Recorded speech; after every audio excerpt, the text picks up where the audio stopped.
The chapel was silent, save for the crackle of the oil lamps and the slow, deliberate creak of old wood beneath the shifting light. Silas Song stood at the front, just beneath where the rough-hewn cross had once hung. He was whipcord lean, a silhouette carved in sinew and bone, his sleeves rolled to the elbows, revealing arms etched with ink, old languages and sigils, his skin a living scroll of devotion and warning. His dark hair was cropped close and slicked back, but his beard hung long and straight, the dark brown of rich mahogany. His eyes betrayed no age at all. There were black pools behind the flicker, ancient and still, and every woman in the chapel could feel them settle on her, like the first rays of the sun over the morning horizon. These women sat in rows, each one marked by the red scarf knotted at her throat, a sign, a bond, a vow, and though none spoke, their eyes shimmered with rapture. Silas hadn't said a word yet. He didn't have to. The air around him thrummed thick with the hush of velvet darkness and hidden desire. His power flowed unseen, curling through the room like incense, coiling gently around their minds, whispering secrets too sweet to resist. When he finally opened the battered leather-bound book he held and began to read, his voice was a blade in silk, and every heart leaned forward to be cut. Revelations of the Dark Mother, Book of the Serpent. And in the beginning was Lilith, who was formed of true earth, even as Adam was formed, and the breath of life was given unto them both.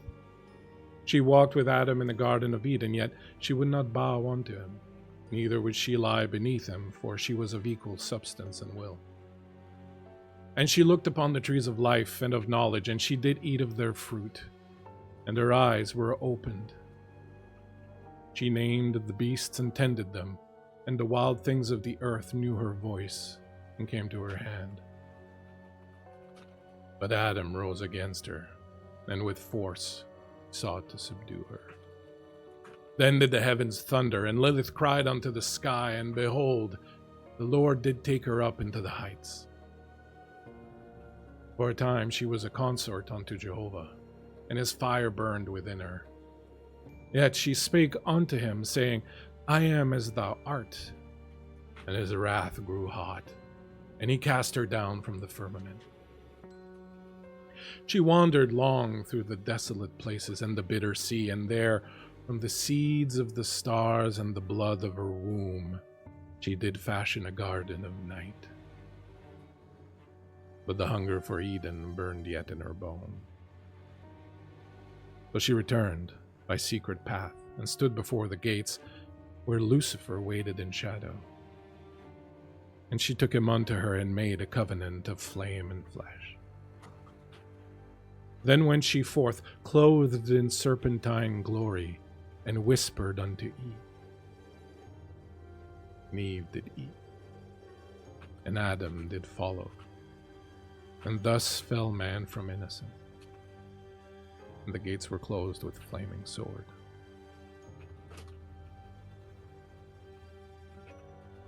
The story we're telling tonight is a story about Lilith and about a group of women who follow her in her footsteps. It takes place in Newark and in the state of New York in the early fall of 2024.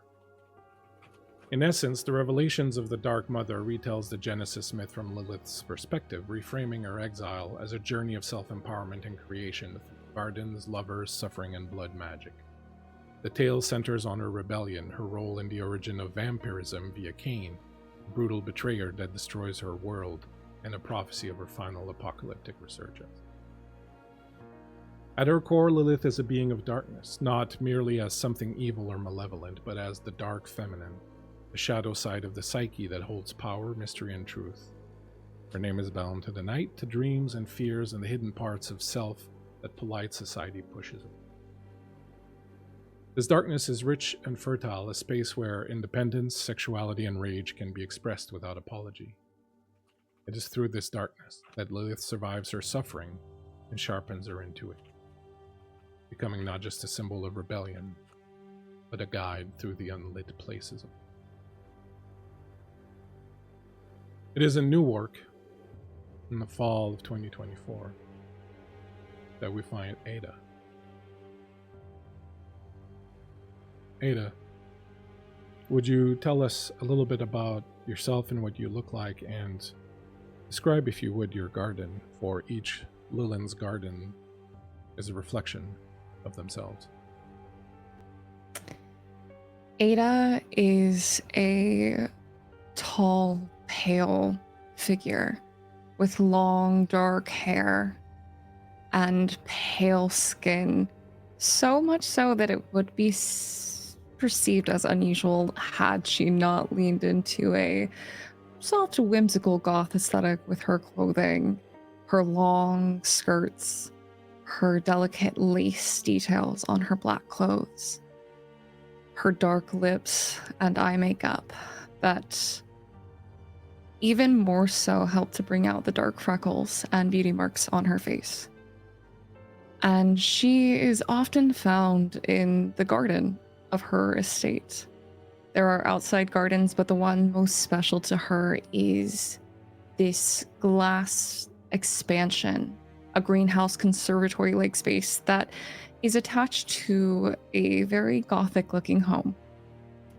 And in the garden, she often has help from 3 individuals, but she takes pride in cultivating the dark as night roses that grow all throughout this sun-exposed yet meticulously controlled space.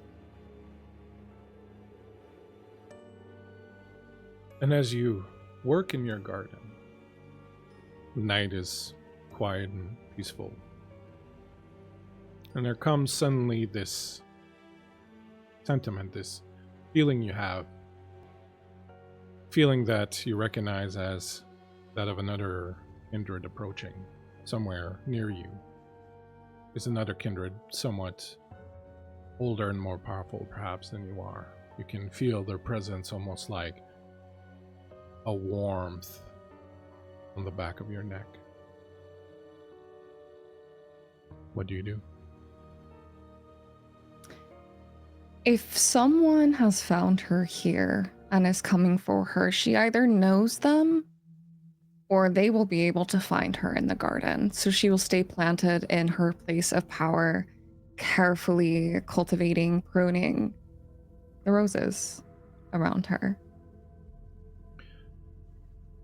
Soon, you will feel that presence come closer, and a few moments later, a hand will come into view and gently touch one of the flowers near where you are. Beautiful choices, the voice says. And to your right, you see a woman. Dark skin and wild black hair, dressed in a long brown robe, flowing, cinched at her waist. Do I know her? Have I met her? You've never seen her before. I think there's a surprise. I think that deep down she was expecting someone else. And certainly not this woman before her now. You've got taste. But I don't think I've had the pleasure of tasting you before. Night's still young. Who are you? I'm certain the Dark Mother will appreciate the work you've put in her name here. Huh. So you walk the path? I do.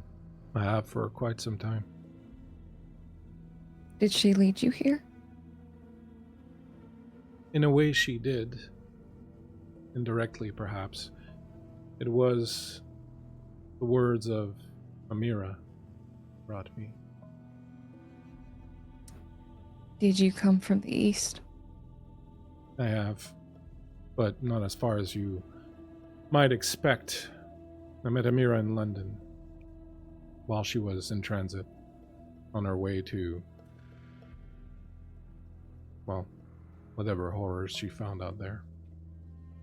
Before you ask, I've not had news of her, but she did tell me when we met in my garden that should I ever find myself in need of a place, safe place, to spend a bit of an evening near New York, that your garden would provide. The garden always does. Let your roots take hold. This is our house, after all. But your name, you did not say it. I'm Ada. I'm sure you know that already. I do. My name is Morag. Morag. It's a pleasure to meet you, Ada. And she comes over and extends a hand kind of very delicately. I'll take it. All the reverence and due respect. Her fingers linger on your palm a little, and eventually he pulls them away. You've done marvelous work here. Are you alone in the city? I have certain connections, but the time to move has not yet come. And I am stuck here while Amira goes where Lilith leads her. We all go where Lilith leads us at the end. She has a plan. She must. The time to leave may be closer than you think. You have time to speak with me a little. The night is still young, but I assume you have things to do.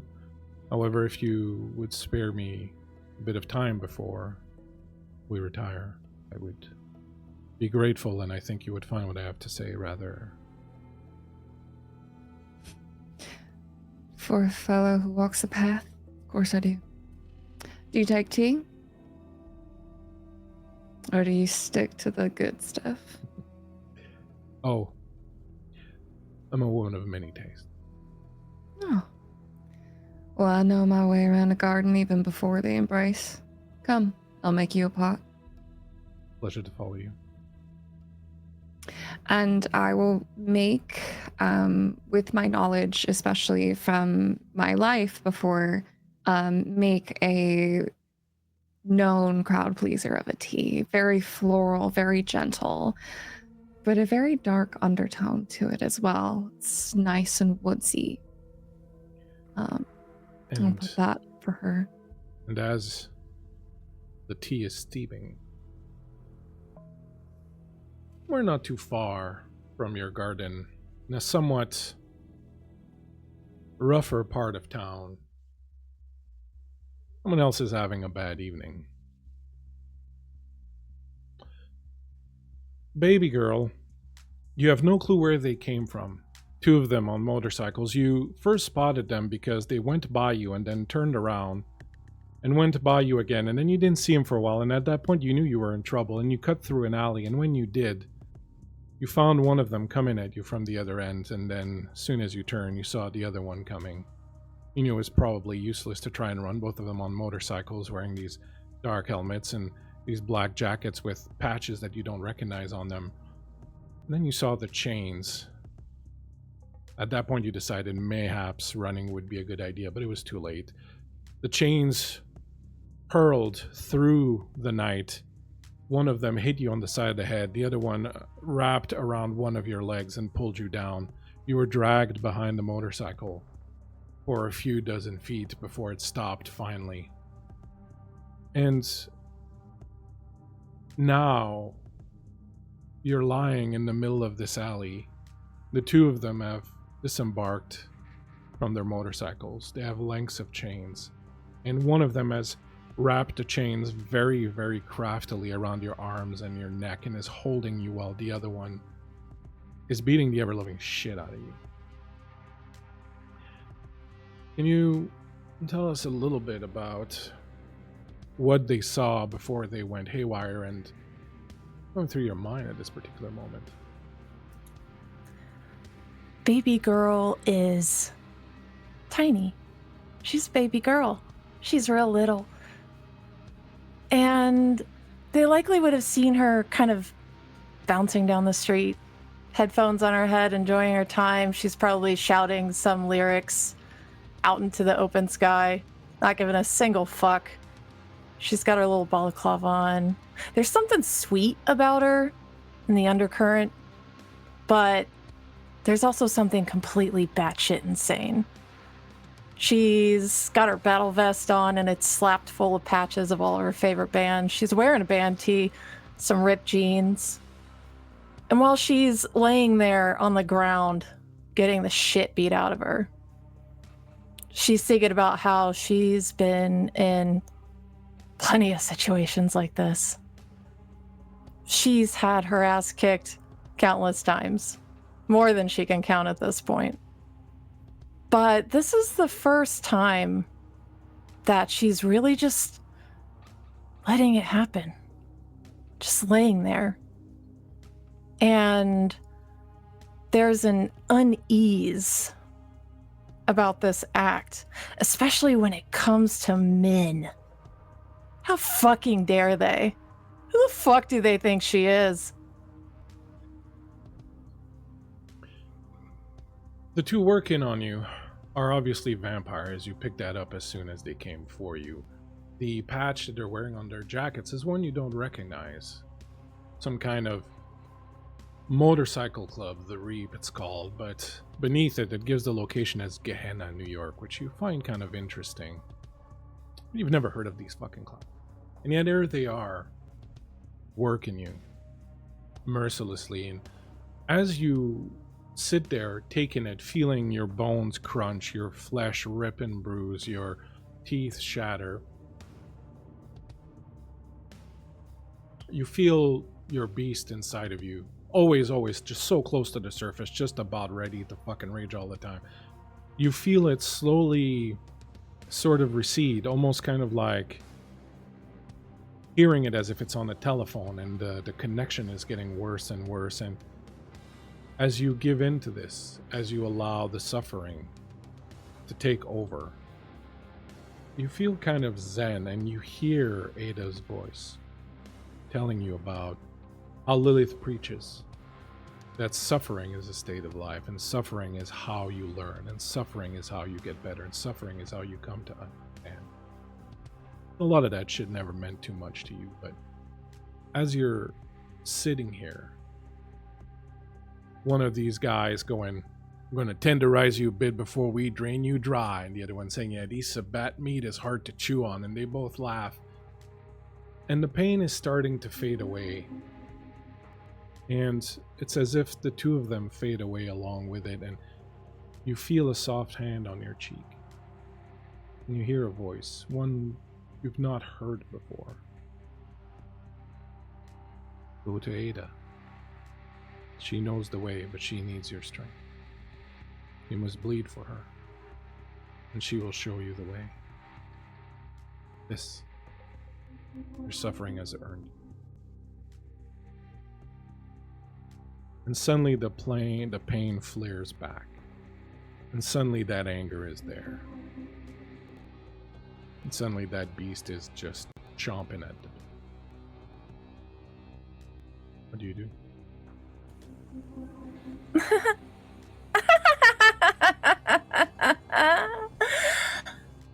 That's my turn. And she's gonna pop up and attack them to the best of her ability, letting that beast fully the fuck out. The beast takes over you. These two are fairly young,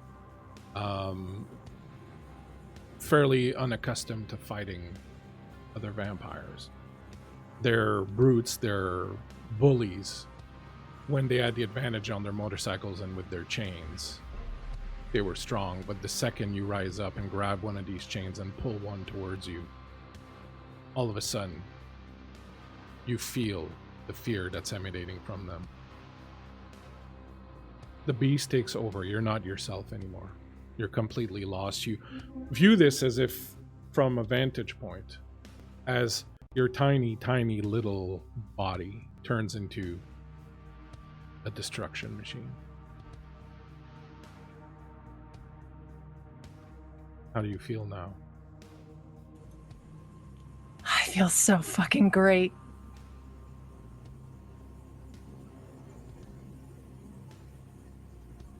someone who's not feeling so fucking great right now is the man who's hanging upside down from chains. He looks like he's in his mid-20s, probably spends too much time at the gym and not enough in the shower. He's got that look of the young man who's lost and spends way too much time at his computer and not enough time learning the way people really are or work. You were active, Jennifer, a long while back in this part of the world. You were known as... What were you known as? The Catskill Skinner. Right. What's the nature of your work? And as you tell us this, can you tell us a little bit about what this man hanging upside down from the chains? Oh, yes. Well, Jennifer's a rather slight woman who always has her hair meticulously in place, either in a low bun or perhaps in a side braid. She wears glasses. She's got yellow eyes, a bit strange, quite really. And she wears a high mock turtleneck, and she's taken her blazer off because, you see, she didn't want to get any blood on it. The dry cleaning bills of this profession are just, astronomical. And she wears a plastic suit that goes all the way up, and she's got her medical blue gloves on, and she's sat at a stool, and she's got her glasses at the end of her nose, and she's just pulled back the skin slightly on his forearm, and has gotten in onto the bone, that radial bone there, and she's just gently, very detailedly, almost like a wood carver, someone making wood burnings, is coming in and just meticulously creating just this fine line work as she's watching here. Vanessa, some months ago, you heard about the return of a serial killer that had terrorized the area around Newark in the 80s. Apparently, this serial killer had returned and was hard at work again, and in your own field of interest to being these kinds of people, you traveled here to study a situation, and the first thing you realized was that whoever this person was, they were not the original Catskill Skinner. They lacked the finesse, they lacked the artistic approach. It was very crude, very rough, and also this bit about all the victims being women. The Catskill Killer never killed a single woman back in their day. Catskill Skinner, sorry, that's hard to say. As you investigated further and further, you eventually caught the interest of Jennifer. And now you stand in this room with her for the first time, face to face with the Catskill Skinner, actually at work. Can you tell us a little bit about yourself and how you're feeling in this particular moment, being for the first time so close, firsthand, in the presence of a serial killer? Vanessa is over the moon with expression and emotion. Her eyes are dark with a type of curiosity that only a whimsical, curious child would have. Her skin is a dark, cool tone that makes the red of her hair just that more fiery as she just watches in anticipation of such masterful work, thinking to herself, this is just marvelous, especially after dealing with so many headlines of this want to be copycat. Absolutely despicable. Do not like it at all. I'm just so honored to be here, though. The man, his name is Brian Tatler, local man who works for the city, is screaming as you make filigree out of his skin. He is trying to break free, trying to And he's, you know, he goes to the gym. He's a pretty beefy guy. But you've trained him quite correctly. And as he screams in pain as you work, what the fuck do you want? What the fuck did I ever do to you? What the fuck are you two crazy bitches? You know, I find that while very often imitation is the highest form of flattery, you got it all wrong, darling. You really did. I'm sorry, man. I didn't mean anything by it. I'm sorry, I'll stop. I swear I'll stop. Oh, you didn't mean anything by killing those poor women. Oh, you didn't mean anything by it at all. It was just... Are you crying? He's crying. That is so funny. Did the women cry too? Did they ask you to please let them go like you're doing now? I hate you so much. They couldn't talk. I made sure they couldn't talk. I couldn't stand their fucking scream. Couldn't stand their fucking screaming. And Jennifer rolls the chair back and stands and goes, Vanessa, could I show you one of my favorite tricks? Oh, absolutely. Now, come a little closer, would you? You see right here, at the base of the sternum there, I'm going to make an incision just along here, just to the chin.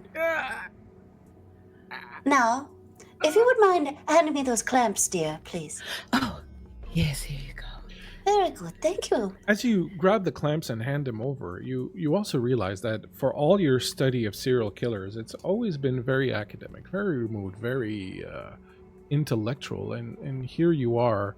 And as you hand over the tools, you notice flecks of dried blood on it. These have been used for this purpose before, and now you realize, Vanessa, that you're part of this.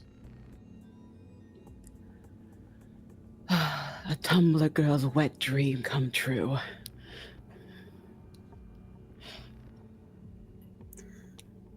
Now, with those clamps, I'm going to instruct you on how to do this. We're going to gently peel the skin back and just clamp it to the sides there, and then we're going to very meticulously remove his vocal cords. Would you like to try yourself? The fuck? Yes! Oh, shut up. You don't matter anymore. I'm in a band. Well, I guess you never mattered. He's in a band. Oh. I don't think it was that great of a band. Here you are. Oh, yes. and I think Jennifer just instructs, just very gently, how to. And now, as you take apart your entertainment kit, leaving him, do you kill him? That's a good question. Do you kill him?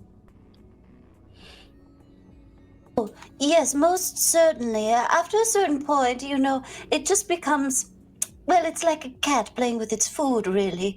The truer act of mercy would just be to dispatch of this would-be dispatcher.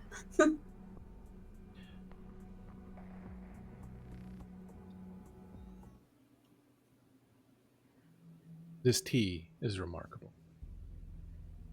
You'll have to tell me what it is. Is this your own mixture? Blend, yeah.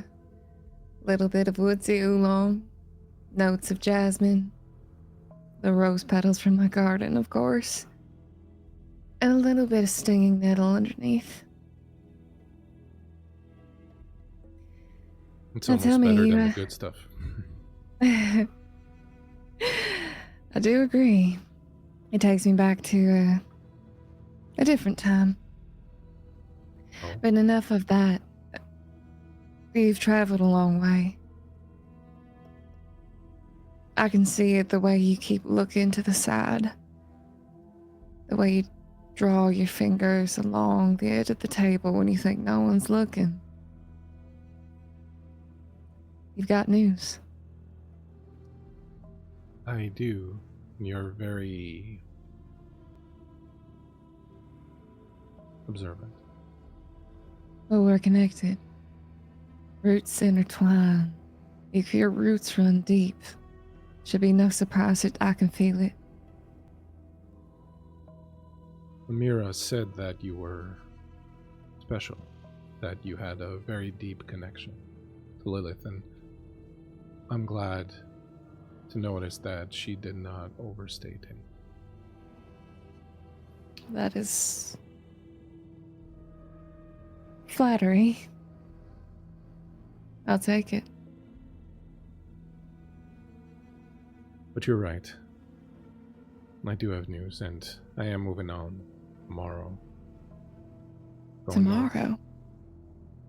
That's so soon. There is a place up north. A mountain of tremendous power. There are forces converging there. I'm certain you know that the end times have begun. Gehenna has begun. The sands of the Middle East and North Africa are stained red with the blood of our kind, and elder maws have awoken in hunger more than we have ever known hunger before. She mentioned it. But to tell you the truth, we didn't look too much into the Gehenna. We looked into Lilith's teachings. I've gone on many pilgrimages all across, but it sounds like this is something different, yet the same. It is her vengeance. It is her time of return. It is the time when she arises again. and So the brings time her of fury lying. to those who have wronged her and who have wronged her children. Good. So it means it's time to stop lying and wait. It is. A new Bible is being written, as it was so long ago. The one that cast lies and aspersions upon the good name of Lilith. A new one is being written now, one that will set everything straight. A Bible of the end times. Yeah, that false Bible. They said that this Jesus was the bread, his body. Do they not know that the wheat was stolen from the garden and she is the garden? And the garden is in need of a very good weeding. And she reaches across and takes your hand in hers and runs her thumbs on the inside of your palms. I see that your hands have both brought things to life and also know how to take the life away. Pulling out the bad weeds, pulling out the dead flowers, beheading the ones that need beheading, making room for the children to grow and survive. Sometimes you have to weed out those who would infect the others. It's not a point of pride. The signs point to Lilith having returned in a place called Montreal, north of here, near this mountain of power. In Montreal, in this hemisphere. Mm. Now that is a surprise. There are many strands, stories that began a long, long time ago, many pathways that have intersected and connected in this place because of the place of power, the holy mountain that sits at the center of the city. The time is here, sister. The time is here. I will go there and I will build a garden. But more hands are always welcome.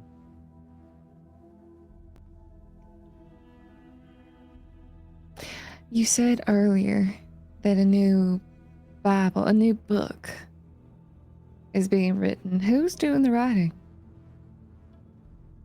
We are. We are you and me and all the others of our faith. All the others who know the truth. She is here in the shadow of that mountain. She is reborn and ready to burn all the false prophets and reclaim her rightful place. And it is my hands and your hands and the hands of all our sister Lilins who will write that Bible. I was afraid you had started without me. How could I? After all Amira said about you, it would have been the most grievous sin to do so.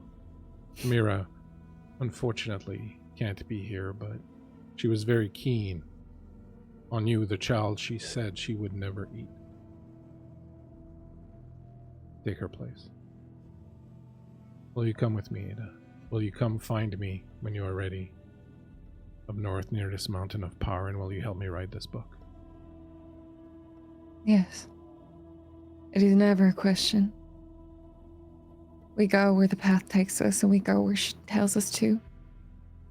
We will fight through the pain and the suffering. We will upheave and uproot and weed out all that infects our space so that we can be relieved from these falsehoods that are propagated by such a superior species.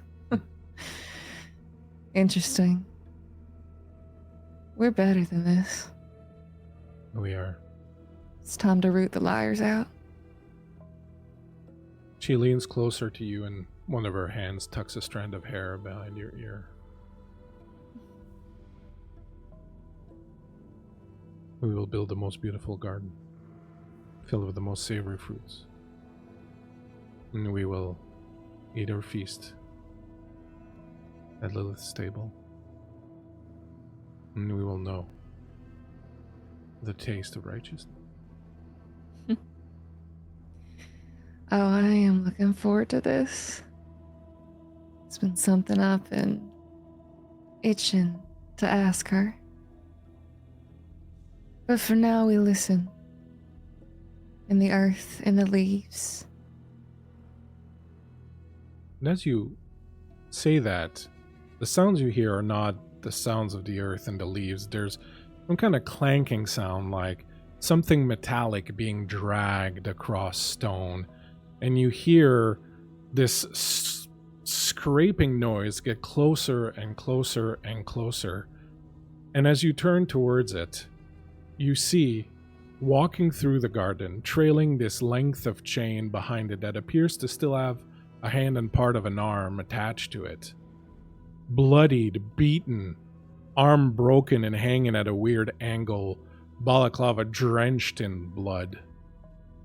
You see baby girl come stomping up the path, all the way up to you, opening the door to the veranda where you were sitting, and standing there, drenched, broken, but more alive than you've ever seen her. Hey! Well, baby girl, you look absolutely ravishing. Oh, do I? Yeah. She kind of like skips in. The chain just bouncing along. You got a new light about you. A new fire. I did just get my ass kicked by a couple of guys. It's kind of crazy. Honestly. Really crazy. Oh, you took your penance, did you not? Of course I did. Do you know how fucking hard that was? Sitting there, letting a couple men beat me up and doing nothing about it. Oh, you were just looking for the full experience. It's a little disappointing when it gets too easy, right? I think I did get the experience. I think you Something did. crazy happened. I think you got a helping hand to help you along, which is I heard good. a voice. A voice. Told me to come here. I was coming here anyways. It seems your roots are taking hold. Good. Yeah. She pulls out of her back pocket this like rolled up patch and drops it on the table in front of you and pulls up a seat. When she pulls the seat, it's like that really annoying like screeching chair against the concrete to sit down situation. Seen something like that before? I look at it. Have I seen anything like this before? No, it's nothing you've ever encountered. You recognize, of course, the name Gehenna. It says Gehenna, New York, but you know there's no place named Gehenna in New York, so... Oh, there's absolutely no place called Gehenna, New York. Maybe you can make sense of this. And I turn the patch and slide it over to Morag. Baby girl, this is Morag. Morag, baby girl. Pleasure to Hi. meet you. Yeah, you too. She walks the path. You do as well? Well, sometimes I skip it. Sometimes I dance it. But I'm on it, yeah. Well, I hope that this encounter of yours and this symbol you have here is not a harbinger of worse things to come. We were just talking, Ada and I, about the fact that it might be time to take a little trip away from this place. Would you be up for that, baby girl? Would you be up for a little trip? Road trip? Of course. That sounds great. Where are we going? Canada. I believe. I've never been. She's like considering this. Don't they have like a lot of maple syrup and moose up there? Is that like their thing? Oh, yes, moose. I've never seen one in person, but they are the most dangerous and murderous of creatures, and I do have a healthy respect for them. If you... I heard there's a lot of good beavers up there, too. Now you're talking my language. I thought that would get you. And as the three of you continue talking well into the night, time passes. Time passes. Days, nights go by.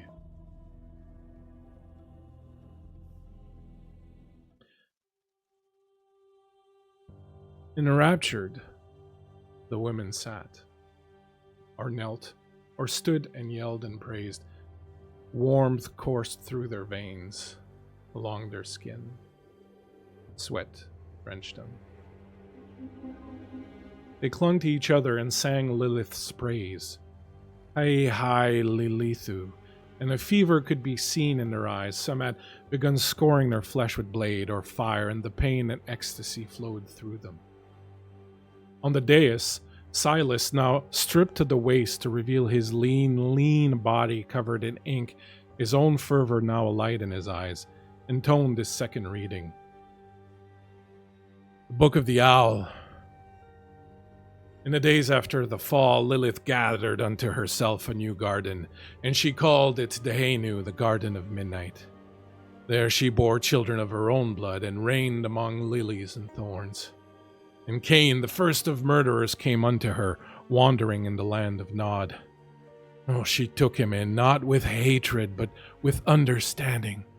And she taught him the sacred arts, the way of blood, the path of power, and the wisdom born of suffering. But Cain's heart was as stone and shadow, and he returned with his children, who were like unto him. And they set fire to her garden, and they slew her sons and daughters. Lilith tore her garments and cast dust upon her head, and in the anguish she cursed Cain and all his seed. Upon the line of vampires she laid her wrath, save only 2 clans, who had shown mercy in the hour of ruin.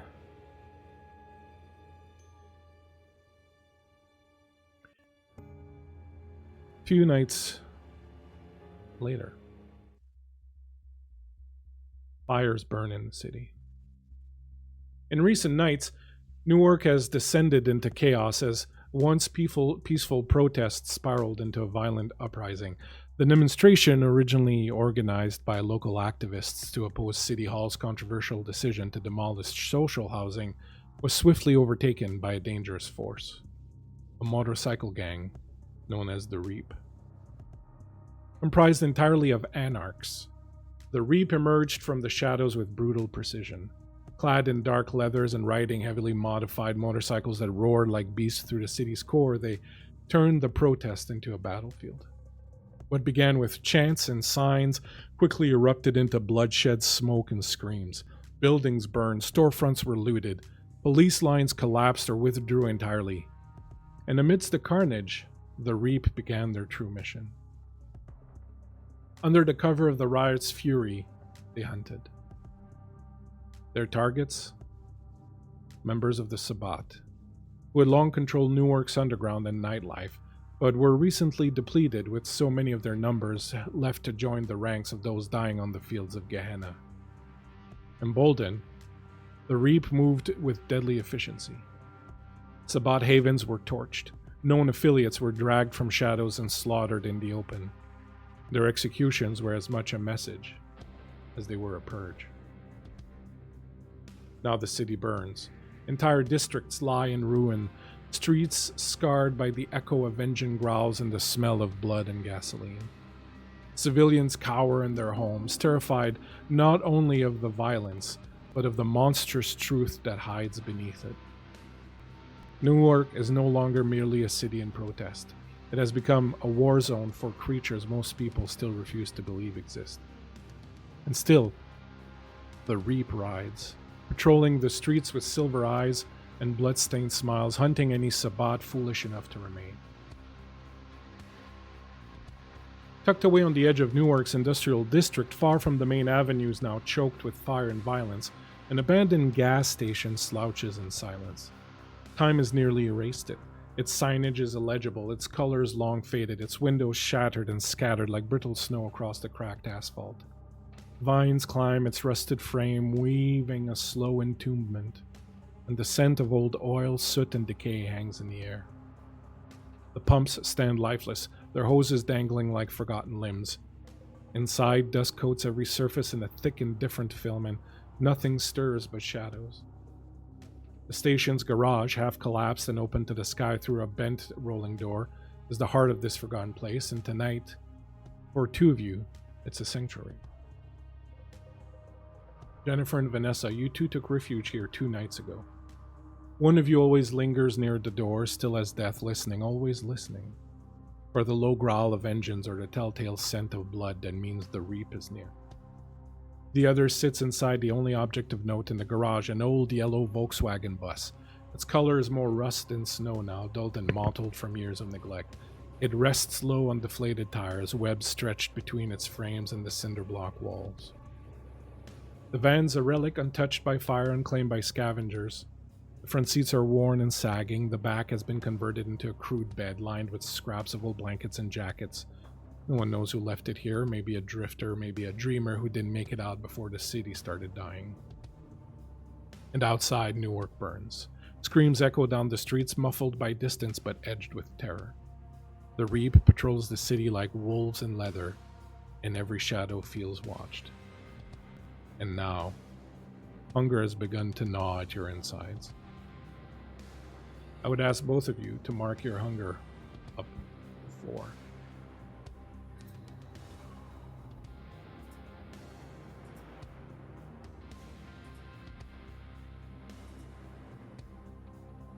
Thank you, Varl, for those gifted subs. You are the man, as always. The night stretches on. Hunger gnaws at you. For now, it's quiet. No sound of motorcycles. There haven't been for a few hours. In the distance, the sirens are dying down. The smell of smoke is slowly wisping away on the wind. What do you do? I don't know about you, dear Vanessa, but I'm a bit peckish. I quite am as well. That copycat wasn't quite filling as I would have hoped. Yes, too stringy, too much time there at the gymnasium on the treadmills and things. Disgusting.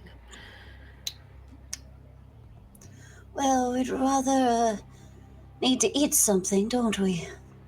You hear the sound of metal on metal, the sound of something shattering, a window, glass of some kind, a muffled scream coming at you from somewhere in the abandoned back lot of the garage, a lot that's overgrown with weeds that has the rotting carcasses of a few old cars, wheel rims, other detritus. Well, I think death has answered our hunger prayers. Rather.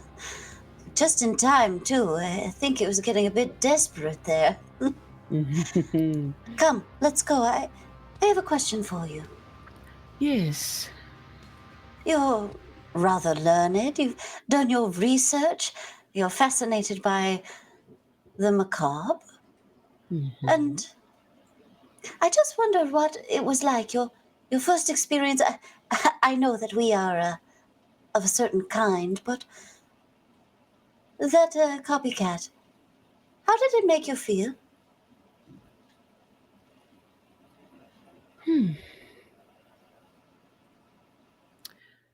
My sire was a very complicated woman. She kept to some of the old teachings of the Hakim, old justice, judging thing. She kept to it, but in regards to her shogi, that's where it kind of crossed the line too much. But the justice, that kind of kept with me. Besides all her teachings, the justice portion, it's in my core. So seeing that man take your work and bastardize it, shift it and mold it into something that was unrecognizable, almost disgusting, and then watching the life fade from his eyes, the warmth of his blood as he died. That judge, that judgmental beast in the back of my mind that sings for kindred blood, was somewhat satiated, just a tiny bit, because justice was done at the end of the day. I see. You rather remind me of the tale of the Egyptian god who weighs the weight of one's heart against that of a feather in the afterlife.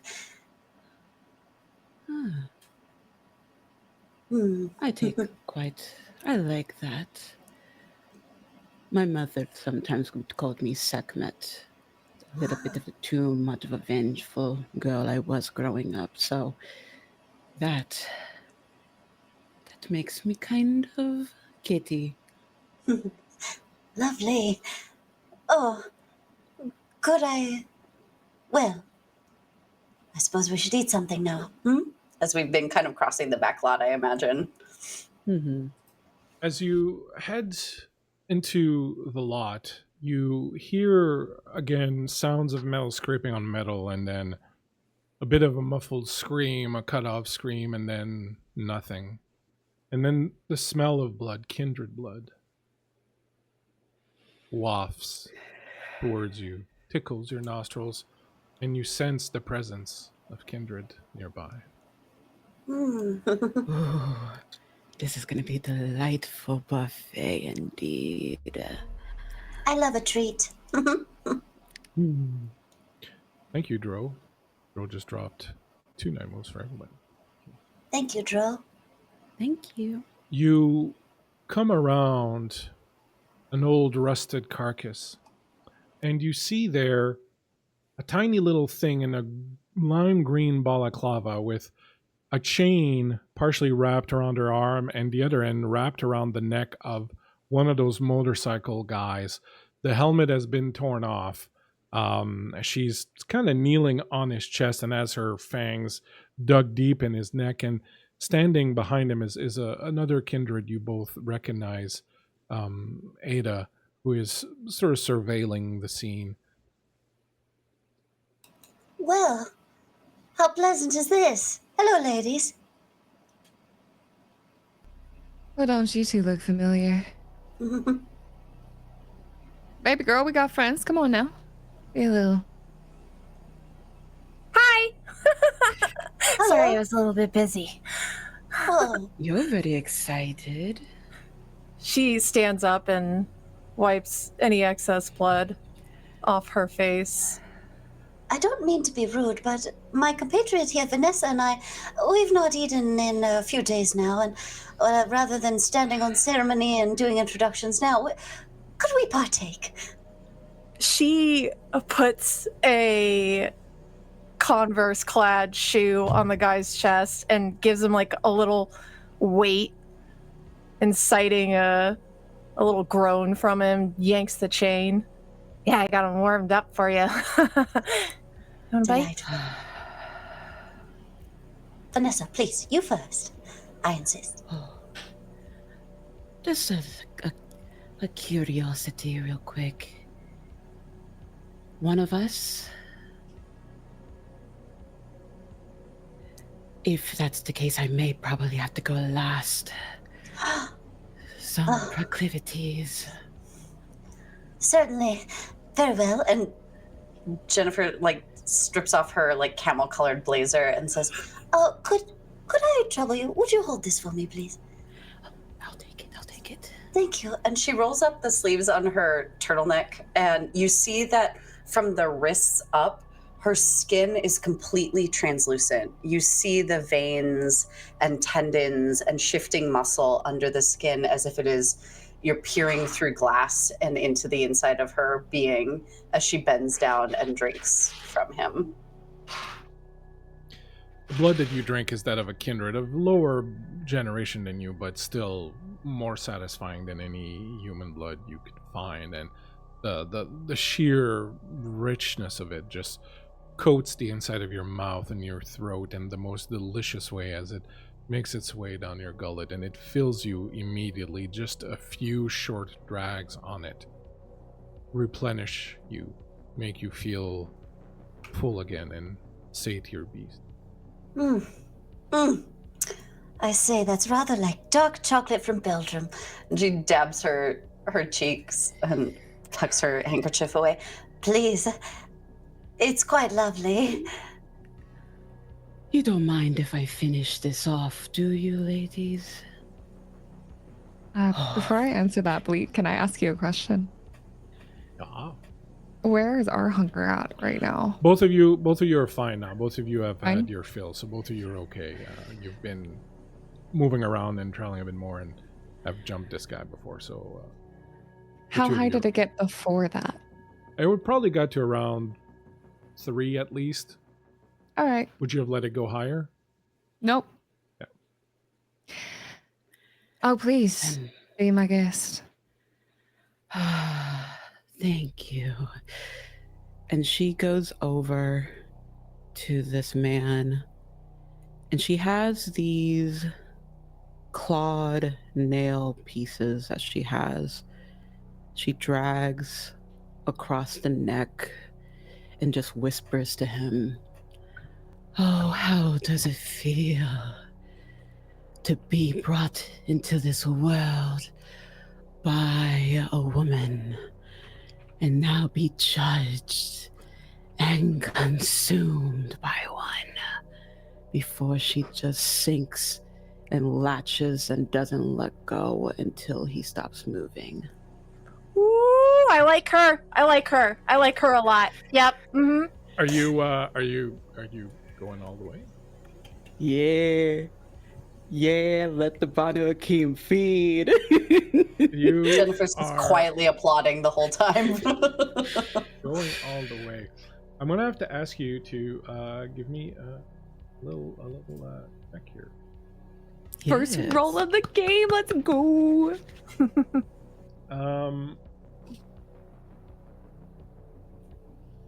You are going to give me. You're gonna have to give me 2 strength plus resolve tests.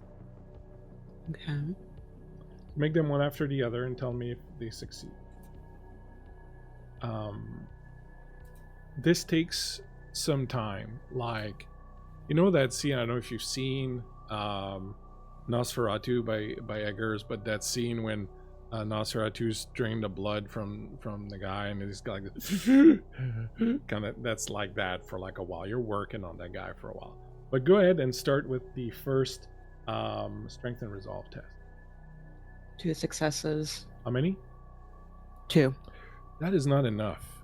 Do you wish to Yeah. spend 2 night moves to get 2 other dice? All right, so you get. Yes, please. Go ahead and spend 2 night moves and get yourself 2 extra dice. I'll let you carry those 2 dice over to the next test. All right.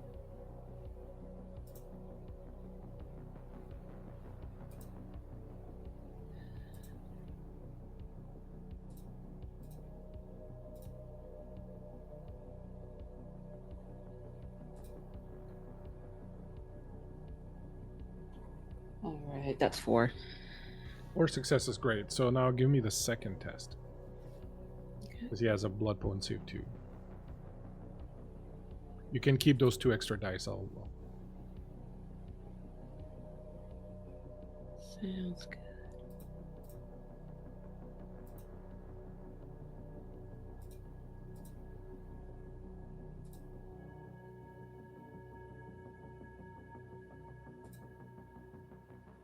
For those of you watching at home, this is dangerous business because bad things could happen to Eva.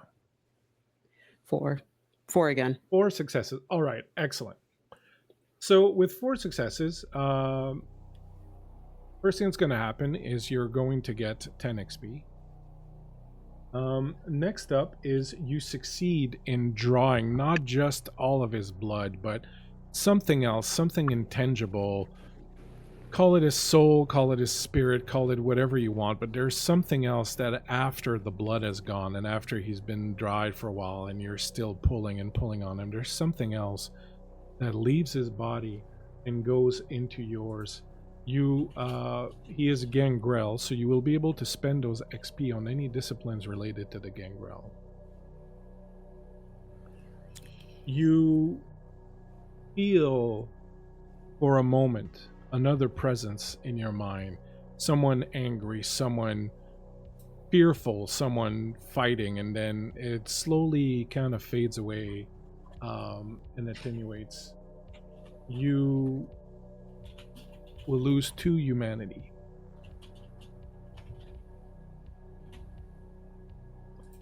The 2 of you watch this happen, and it takes like a good half hour as you're standing there and you watch her just drain this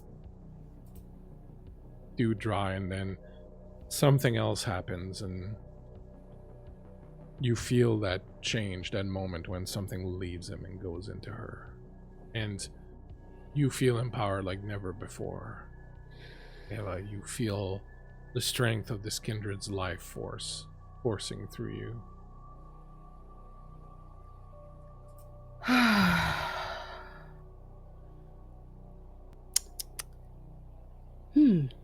Steak. Oh, I don't believe. I believe staking has a bit different of an effect. Oh, tastes like cow. That type of steak. Raw. Oh, you remember that? It is a feeling that I have on occasion. Yes. I like it. Listen to your intuitions. Feisty one, that one. Tickles the head. Crazy, I just thought he tastes kind of like an asshole. Oh, boy. Our palates really are diverse, aren't they?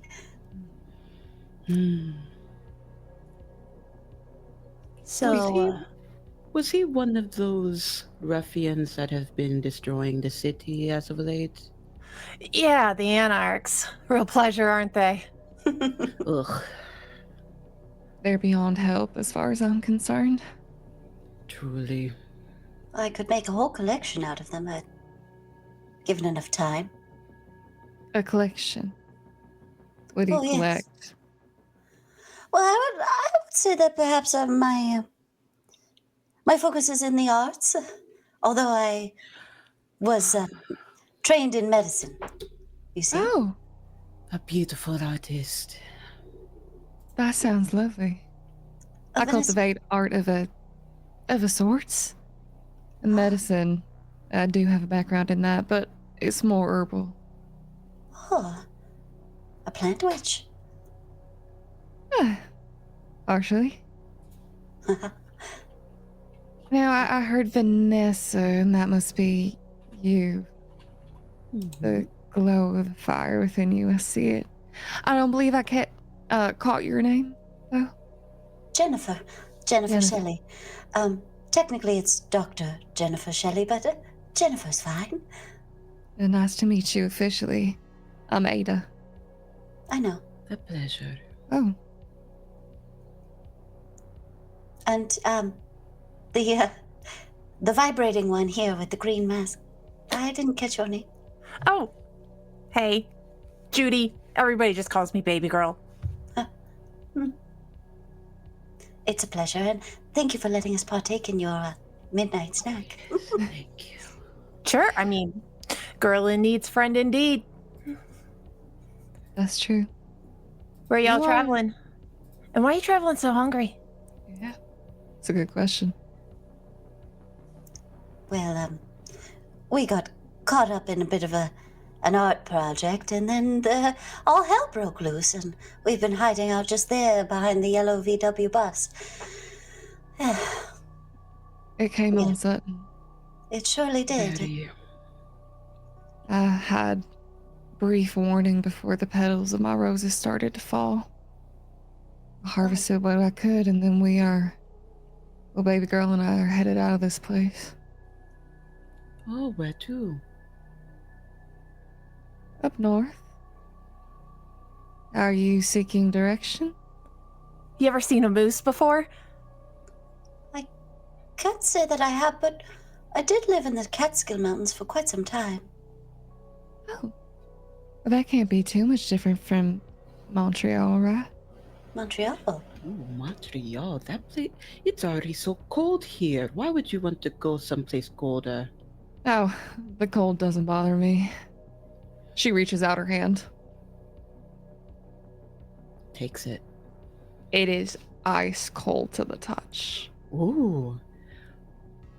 Well, if I was still living in New Orleans, I would love to cuddle up with you.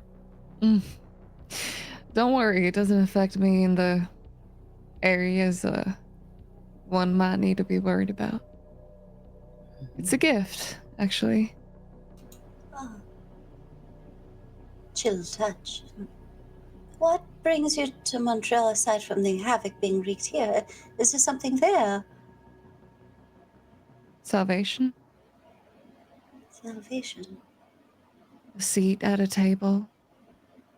Rich with life and unlife. A promise of liberation. Don't tell me Newark was fulfilling all of your callings. Well, it certainly was a bit more than Elizabeth. It's a bit of a New Jersey joke, I apologize. I'm not from here. Who is Elizabeth? Ah, never mind. Oh. A region of New Jersey that's rather unpleasant. Smells of cow farts and gasoline. Oh. But Montreal sounds lovely. Salvation, you say? What sort? As you say that, baby girl, you've been kind of rummaging around, kicking old gears and bits of rusted metal and just kind of, being annoying. And Doing karate in the background? Yeah, yeah, exactly. I am.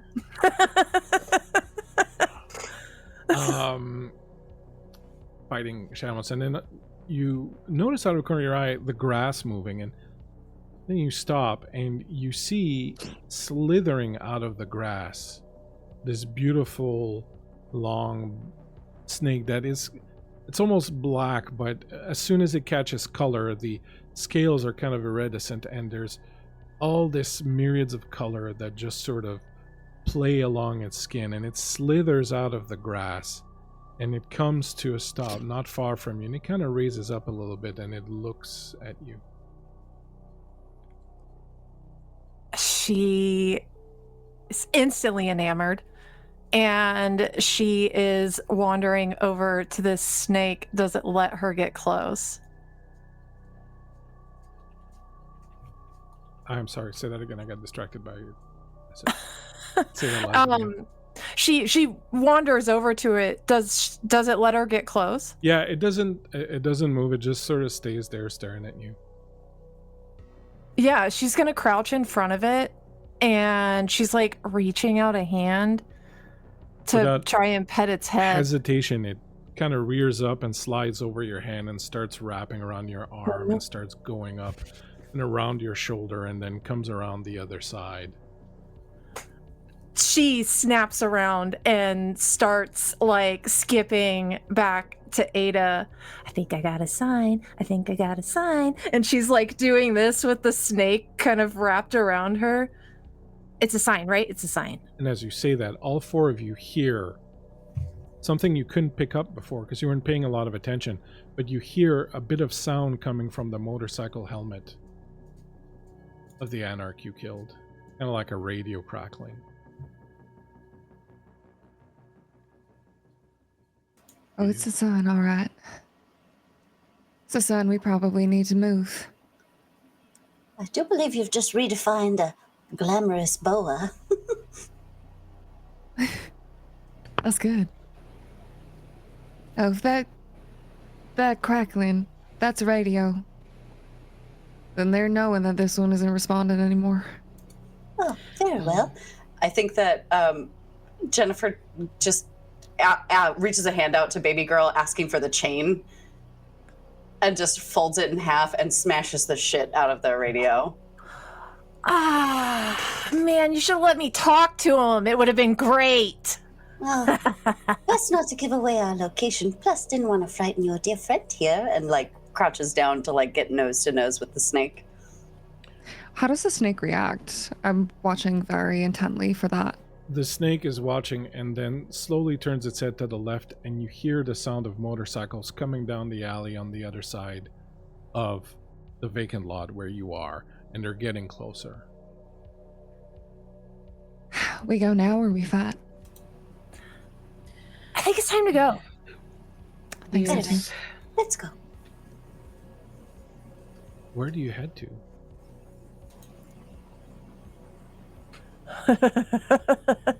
Probably the north. Go ahead. We're in Newark still. Yeah. Yeah, I feel like baby girl being born and raised here probably knows like her way around the city enough to kind of like skirt them through some alleyways, maybe some back streets to try and get them out of this area. Yeah, you're thinking that, and you can certainly sort of give that a shot, but you're still kind of going to be they're kind of all over the city. If you walk into Montreal, it's not undoable. What about Okay. the But you're going to bus? have to like think about something else. What about the bus? The That bus. Yes, this bus. Come, look. And like Jennifer just kind of toddles off to the garage. Baby girl skips after. Yeah, I'll follow. I'm wagering that it's probably from 1984 or something like that, but I imagine it might be in still working condition if we did a bit of tinkering. Can you give me, kiddo, a wits and awareness roll? Jisk. Wits and... Okay.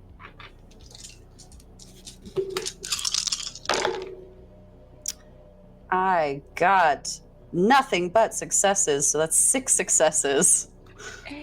Outstanding. Something tells you to dodge, and you do just in time as you hear the report of a gun from across the alley, and just as you kind of duck down, the sort of strange hanging light that was next to the door explodes as some projectile or other is shot right where your head was a moment ago.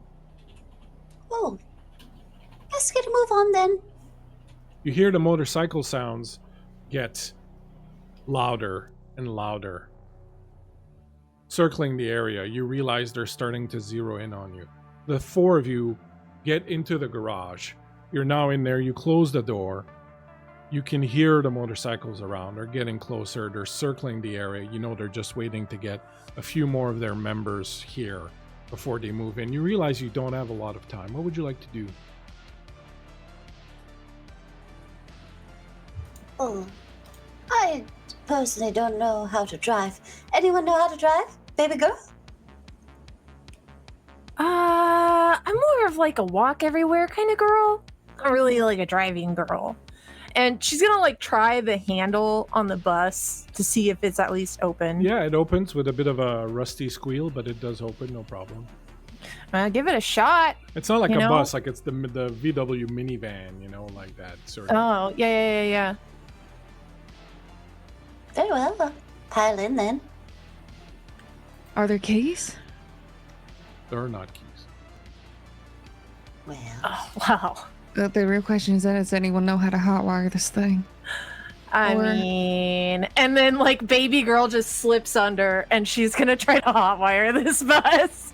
Give me, I'll take the snake so the snake doesn't get squished as you like switch under. give me dexterity and technology. That. Oh. Okay. You can spend a 9 move to It get two wouldn't extra be dice. maybe larceny. Oh yeah, I'll give you larceny. I'm done with that. The thing I expected. I'll buy that for $1. Okay, dexterity and larceny? Yeah. Okay.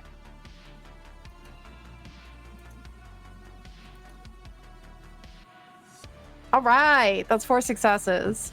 4 successes. Excellent. So you get under there and you break the plastic casing, you pull out some wires, you start, hot wiring this thing, and you can hear it turn, but it's not catching. It's like it's starting to turn, but there's something that's not working correctly. There's something that's not happening, like it's not catching on. It'll start and then will die down right away again.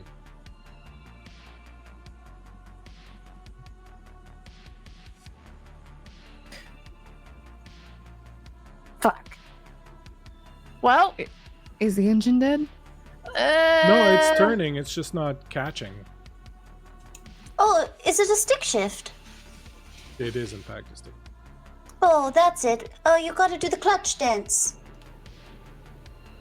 I thought you didn't know how to drive.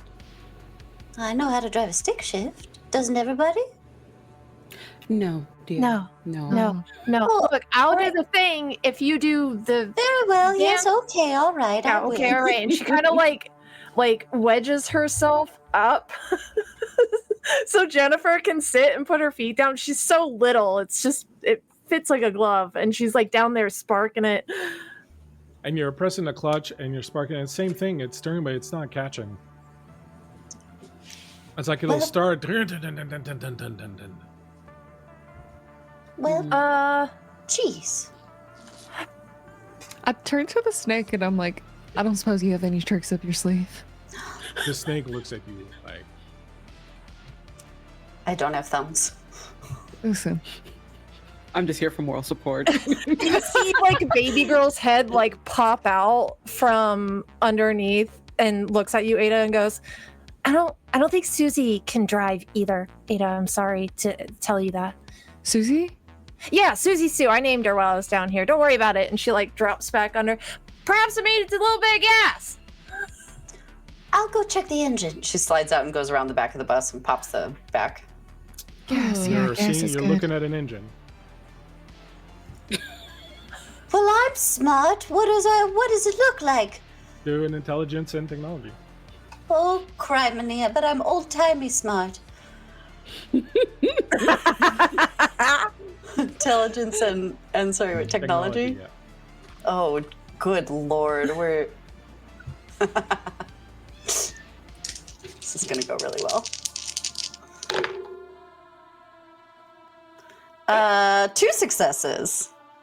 The engine looks fine. There's that that sound it's making kind of makes you think it's probably doesn't have gas in it. Yeah, you Oh, hear well, baby, are there you any hear gas baby girl defenses again, there? like shouting from inside the bus, still underneath there, holding the wires, just waiting patiently. The gas doesn't go in the engine. It goes in the back. Look for a little hole where you can put the gas. Yes, yes. We're gonna find very gas well. canisters. Yes. Yeah. Looking for You gas. look around the I'm gonna aid garage. The looking at that. motorcycles are getting closer. They're getting very close now, and some of them have stopped. So you We kind of get the feeling that they've kind of started gathering around the area. You scour the interior of the garage. You find an old jerry can, but there's like barely anything in it. There's nothing else in here.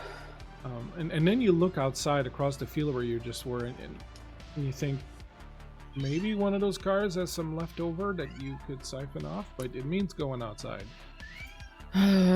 Okay. I can go silently out there. And Vanessa will do Silence of Death and Unseen Passage. Ooh. You have to roll anything for that? A rouse check for the Unseen Passage.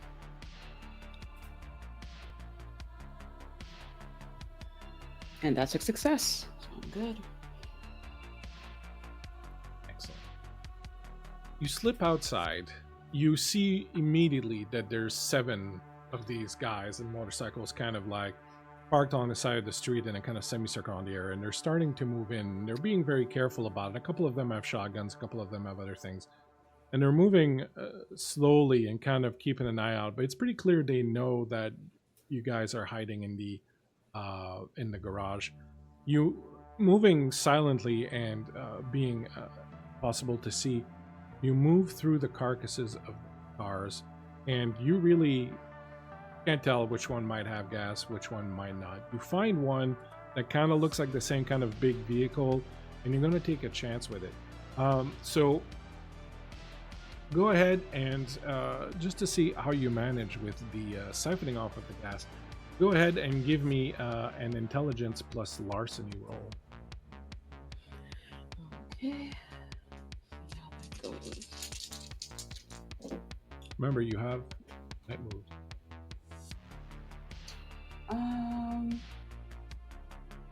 Yeah, just in case, I'll use a night move. Remember, if you declare your night move after you roll, you have to pay 2.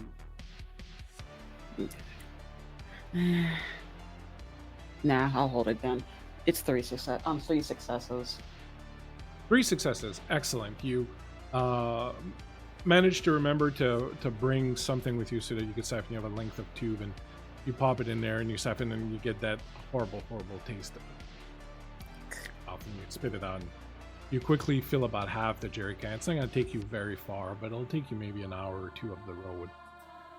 You start heading back towards the building, and you notice that one of the anarchs, as kind of a bit bolder than the others, has already kind of made his way up to the door. Again, you see they're dressed in these black leathers. He still has his motorcycle helmet on. As he's kind of like approaching the back door where you exited, he's clutching a length of chain in one hand, and you can see that he's got what looks like maybe a road flare or something in the other hand, and he's approaching the door. What do you do? And can everyone inside give me an intelligence plus awareness, except baby girl, who I assume is still jammed under the hood of the VW? No, I feel like she's like climbed out of there, and she's probably taken her chain back and has it wrapped around her arm, and she's just like pacing inside of the garage waiting for Vanessa to come back. So you can go ahead then and do that too. All 3 of you can make intelligence and... I got 1 success. 3 successes. Thank God. 3 successes. Remember also to tell me when you get little onks with pips and little skulls. Those are important. Is this Anarch kind of like, are they separated enough where the others can't see them? Or are they separated? Not really. They're kind of out in the open. So whoever got at least 2 successes will be aware that someone has approached the door, and it doesn't seem to be Vanessa. Let's go around and see what you want to do. So is there anyone who is there someone who rolled only 1? No, so everyone. Oh, that was me. I rolled only 1. Oh, okay. Success. So you're still looking at the motor. Yes. And you miss out, but the other 2 you realize there's someone at the door. So we'll go around and tell me what you're doing, and we'll end with you, Vanessa, so you can kind of piggyback off of whatever everybody else is doing. So baby girl, start with you. You are aware that there is someone just outside the door. What do you do? I think she positions herself right on the other side of where they're at, on the other side of the door, and she's just like doing a little bounce in front of it, like, yeah, come get some. What is Ada doing? So this is a garage connected to like a station, a gas station. Okay. Is there a way to unseen go into the other section of this building, like to the gas station portion? Yeah, I mean, you can lure... do like a stealth check and just go through if you want, for sure. Yeah, my plan is to do that and then use my voice, and use maybe a little bit of that awe, that presence, to draw the attention over there, whispering, I don't think they can get in here. The garage was a good idea to trap it. You're gonna use Melpomene? Yep. Okay. What are you going to do, Vanessa, as you kind of catch a glimpse of baby girl kind of moving and kind of hiding behind the door, so you know that she's in there kind of ready to act. What would you like to do? I think she's going to kind of follow this individual to see what they're doing. And she's going to try to have at least cloud memory prepared for any type of actually no, we're going to we'll do mesmerize.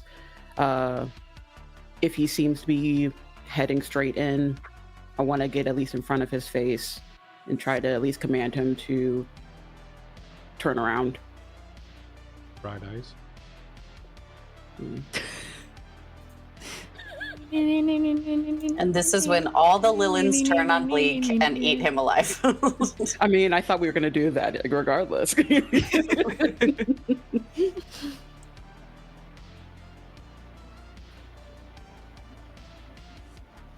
Okay. So you will manage to very easily slip in behind him because you're not making any sound. So you kind of manage to get behind him. Now, the way your unseen passage works is that as long as you emit no overpowering odors and no sound louder than the whisper, it automatically works. However, as you're approaching, you hear the sloshing in your can of the gas, and you get the feeling he's probably going to smell that. So you're kind of halfway to him. Do you want to continue and take a chance, or do you want to pull back? What would you like to do? We're going to pull back. I'm going to try to get into the garage with everyone else first. Okay, you pull back away from him and then try to find maybe like a window or something to crawl through. You are waiting, baby girl. Let's go around to the other side of the garage. Let's start with you giving me a dexterity plus stealth roll, if you would, unless you're using a discipline. No, dexterity plus stealth. Oh, there's so many words on the sheet. So dexterity is your second one down the physical, and stealth is just further down, like the one before last, leftmost. I see. Thank you. Okay, so not bad. Not a bad pool.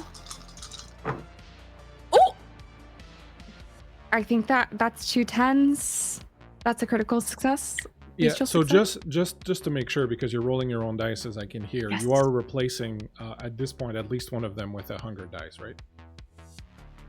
I thought our hunger was good. Yeah, but you always have 1 hunger. You're always at 1, unless you kill when you feed. And so Ava's at 0, but everyone else is at least at 1. You're sorry. You're always at 1. We've been rolling terribly improperly today. Wait, so okay. Do you want me to re-roll with one of them? No, that's fine, but just keep it in mind for moving forward. Sorry, thank you. No problem. That's why rolling on the demi-plane is good because it calculates all that for you automatically. But you're welcome to use your dice. And just remember to swap out your the hunger die when needed. So you got 2 d10s. That's great. So use your success. So without making any sound and without drawing any undue attention, you find yourself arriving to another back door that's in the kind of convenience store part of the garage, the way it was. And as you kind of lean out, you can see that this guy is about to kind of enter into the building. So if you want to go ahead and use your Melpomene and your thing, you can go ahead and give me a roll for that. Yes, I would like to. And I know which one is my hunger dice. And I'm just whispering loud enough for him to hear, obviously, but it's terrifying. I think maybe if they go into that garage, then the trap will spring. We can get away from the building. If just that, and trying to appear very helpless. Ooh, that is 1 success. Do you wish to spend a night move and get 2 extra dice to roll, or go with Yeah, you know what? I sure will. Now, do one of those? So 1 night moves equals 2 extra dice. 2 extra dice, yeah. So since you're doing it after the roll, you're gonna have to spend 2 night moves, but you're gonna get 2 extra dice, and they're regular dice. They're not hunger dice. Beautiful. That was my next question. Thank you. And that is 2 successes total. They're thirsty then. 2 success total. Not a problem. You see, you do your thing. Your whispers kind of reaching out to him. And baby girl, you notice that the guy was just about to kind of walk in, but then he kind of stops, and then he gestures like to somebody else kind of that way, and then he starts to kind of move away from you, and you realize that you have his back turned to you. Beautiful. I kick open the door and I go for him. What do you do? Ooh, she just leaps on him. Wild, that chain wrapped around her arm. She flips over his neck and starts kind of pulling him back. Go ahead and give me, it's going to be a strength and melee roll, and you can add 2 dice for the chain. Meanwhile, Vanessa, you found a kind of side door that you can kind of squeeze through, and you've kind of gotten your way in. Jennifer, you see Vanessa kind of hurrying towards you with a jerry can of gas. Here. Are we actually going to be fighting? Because there's someone, like, out there. I'm not the strongest. Said the BANU HAQIM. Look, I'm a social BANU HAQIM. I'm a blood sorcery BANU HAQIM, not a strength one. That's the Medusa one. The 2 of you set about filling up the vehicle with a gas. What's your roll, baby girl? That is 4 successes. 4 successes. Excellent. You jump over him and you wrap the chain around his neck. He starts screaming. You hear other people screaming around. In the garage, you can hear them screaming, okay, go. Let's get started, as one of them is kind of trying to continue filling it. Ada, I assume you're coming back towards where the garage is. That's dependent on your answer to one question. Go for it. How rinky-dink is this gas station? As in, are there fireworks? Good question. You do find a couple of old ones in a dusty box beneath the counter. Thanks, Varl, for that. The 500 bits for an extra night move for everyone. You do find a couple of them in a dusty box in the counter. I would like to, if at all possible, throw the box into the open floor, assuming there's some kind of like paper by their register, rip off a little bit of paper, use one of the, and tell me if I can't do this because I know Kindred are not fire happy, but I don't know if Path of Lilith is different.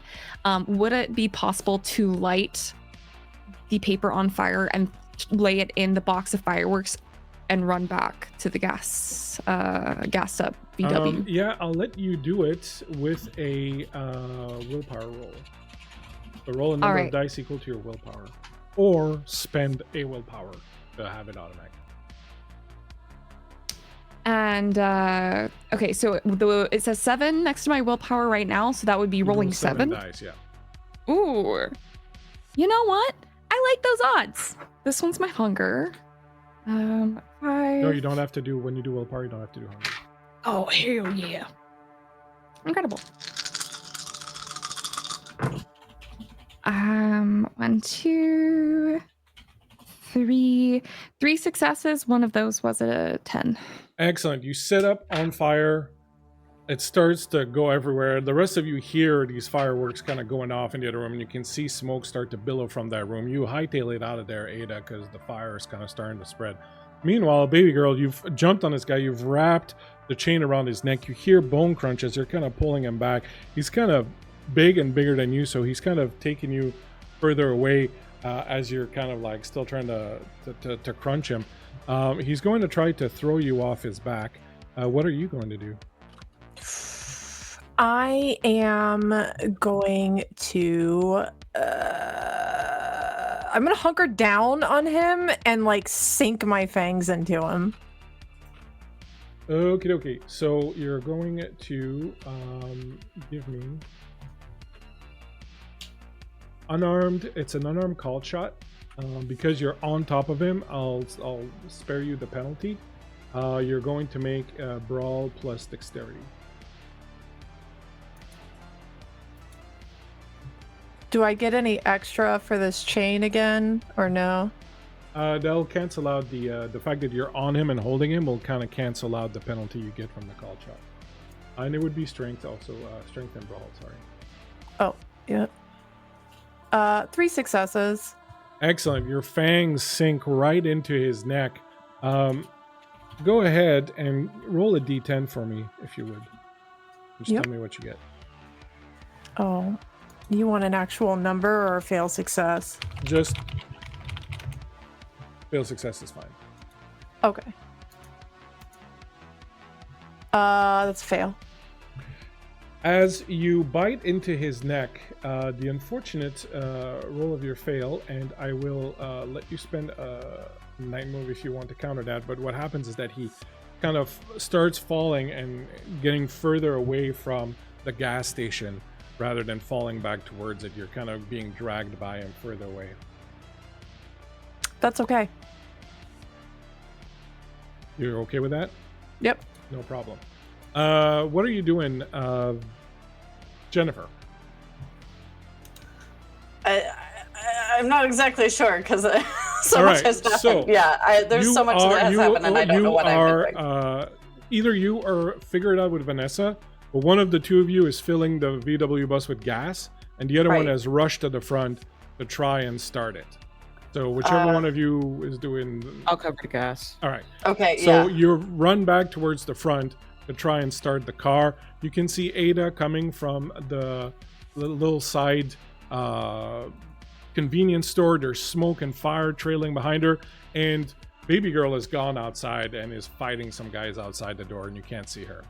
Cool. I am probably going to try and start this thing and then roll out of the garage in the hopes that we can Little Miss Sunshine baby girl and just throw open the door while we're coasting and get her in there. All right, so go ahead and give me, let's see if you can get it started. So go ahead and give me an intelligence plus technology or larceny. Either will be fine. Okay, intelligence. Ada, you're running back. Both you and, well, I don't want to speak for you. The two of you, you and Vanessa. Vanessa, you finish filling the thing. You throw the gas, the jerry can. What do the two of you do? The truck's there. Jennifer's about to start it. Baby girl has fallen outside the station. I'm gonna make sure Susie Sue is set up in the bus real quick and be like, go wait there for baby girl. And then I would go towards the door where baby girl is fighting and Does it look like she needs help? Are you doing all right? We'll see in a moment. Vanessa, what are you doing? I think she's just getting into the car. I think that's really all she can really do at the moment. Jennifer, Yeah. what did you get on a roll? 3 successes. The bus turns over and starts. Now that it's got gas, after a few moments, it sputters and there's black smoke coming out of the muffler, but it's turned over and it's going. You realize no one has opened the garage door in that moment. Oh, Vanessa, be a dear, would you? Oh, yes. You rush out for the door. You arrive to the side of the door and look out. You see that about maybe 15 feet away from the door, one of the anarchs is on the ground, and you just see the tiny little form of baby girl on his back just sort of munching away, and you can see another 4 of these anarchs rushing towards her, like maybe like 30 or 40 feet away from her.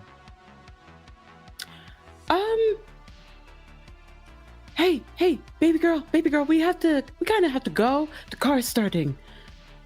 We gotta go. Come on your back. 4 more. Let's go. I think she's like biting this guy. One hand is punching him in the head repeatedly as she's doing it. And she just like pops up. We're going? We're going. Okay, I'm coming. I'm going to ask you to make me a It's like a willpower roll, chihuahua. Creep, to stop drinking this guy, because it's kindred blood. It's very potent. So I'm going to need you to make me. Yeah, I'm willpower gonna roll. use a night move. I All right, don't no got a problem. lot of that, so nope. You draw the night move. You leave him be. He kind of just looks at you over his shoulder with like a lot of fear in his eyes. Do you grab the chain? Do you take the chain with you? Fuck yeah, I do. And I think she does this like really cool, like, because she's so tiny and compact, like this like backflip like off of his back and just like hits the ground running towards the bus. You run towards the bus. The 4 of you pile into it. The door is open. You can see a couple of the guys are like getting closer towards you in the front. You floor it. Jennifer, you're driving. 10 and 2, darling, 10 and 2. Oh dear. Go ahead and make me a dexterity plus drive roll. Hilarious, because I do not have drive at all. We get I didn't expect get, to like, have drive. 10 feet out and she just crashes into one of the gas pumps and the whole thing explodes. And I that's the will end of the say game. I do have 3 in dexterity, and I think I'm gonna go ahead and add a night move so I can add 2 extra dice. Go for it. Man, I can't believe this is just a one shot. I love how the prompt was road trip and we made 4 passenger princesses. Yeah. Yeah. I got Clearly, we had a driver. This is divine femininity at its best. I got 2 successes. One was one with pips, but I think I need 2 with pips. To make it a problem, yes. So 2 successes. You pull out. This thing is just very difficult to drive, and it's just kind of slow and hasn't run in a while. It's taking kind of a bit of time to kind of roll up. One of the guys kind of scatters away, but the other one jumps up, and as he does, you see his hand turn into claws, and he punches it through the side window and claws at you, Jennifer, as you're driving. Hilarious. That sounded like not a very heartfelt. Oh. Hilarious. Don't worry, I will be retaliating most egregiously. He rakes his claws out and he catches you right under the chin, and you can feel his sharp taloned hands go through your cheeks and rip out part of your cheeks. So part of your mouth is kind of like the skin is kind of lying down, hanging down now. You take 1 aggravated damage as he rakes his claws right across your face, and he's hanging on the side mirror, and he looks like he's rearing again to sort of strike at you. So let's go around. You're all in the bus. You're all seeing this. We'll start with you, Jennifer. Then I'll go around to everyone and see what you want to do in this particular circumstance. The truck is kind of like swerving around now as Jennifer's kind of trying to keep hold of it, and this gangrel is on the side, and he's just like kind of ramming his claws into her face. I'd like to use feral weapons, please. Okay. You're going to pop your claws and hit him back, sort of thing? Excellent. Please. What's baby girl doing? Ooh. I think she's gonna move up towards Jennifer, and while Jennifer is like trying to fend this guy off, she grabs the wheel and starts like helping stabilize the bus. Excellent. What is Vanessa doing? Vanessa is in the seat directly behind Jennifer, so I think she's gonna roll down the window, and the gangrel that's right there, she wants to try to get some swipes in with the weapon on the weapon nails that she has. Okay, excellent. And what about Ada? Ada is first going to call over to baby girl real quick and say, baby girl, you want to keep punching? You want me to take over? You want me to try my own hand? Flexes her knuckles. Oh, I will gladly punch any day. All right, then I'll take over stabilizing the vehicle so baby girl can do what she does best.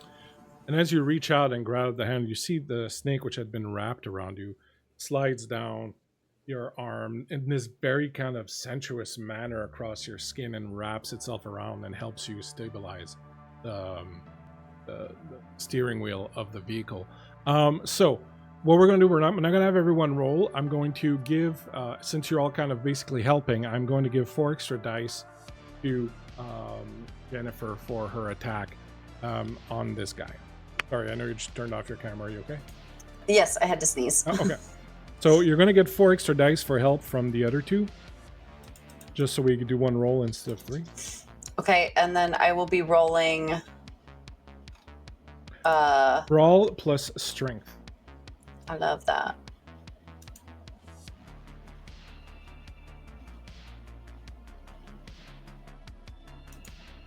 It's a terrible time to let you know I don't know how to read. 4 successes. Okay. I got 5. And sorry, I got 7 because I got a critical, but I also got a messy critical. So I'm going to ask you what was your intention? Tell me what your attack was like. What do your feral weapons look like, and what's the attack? What are you kind of aiming or trying to do? Well, this gangrel probably just has very long, unmanicured claws.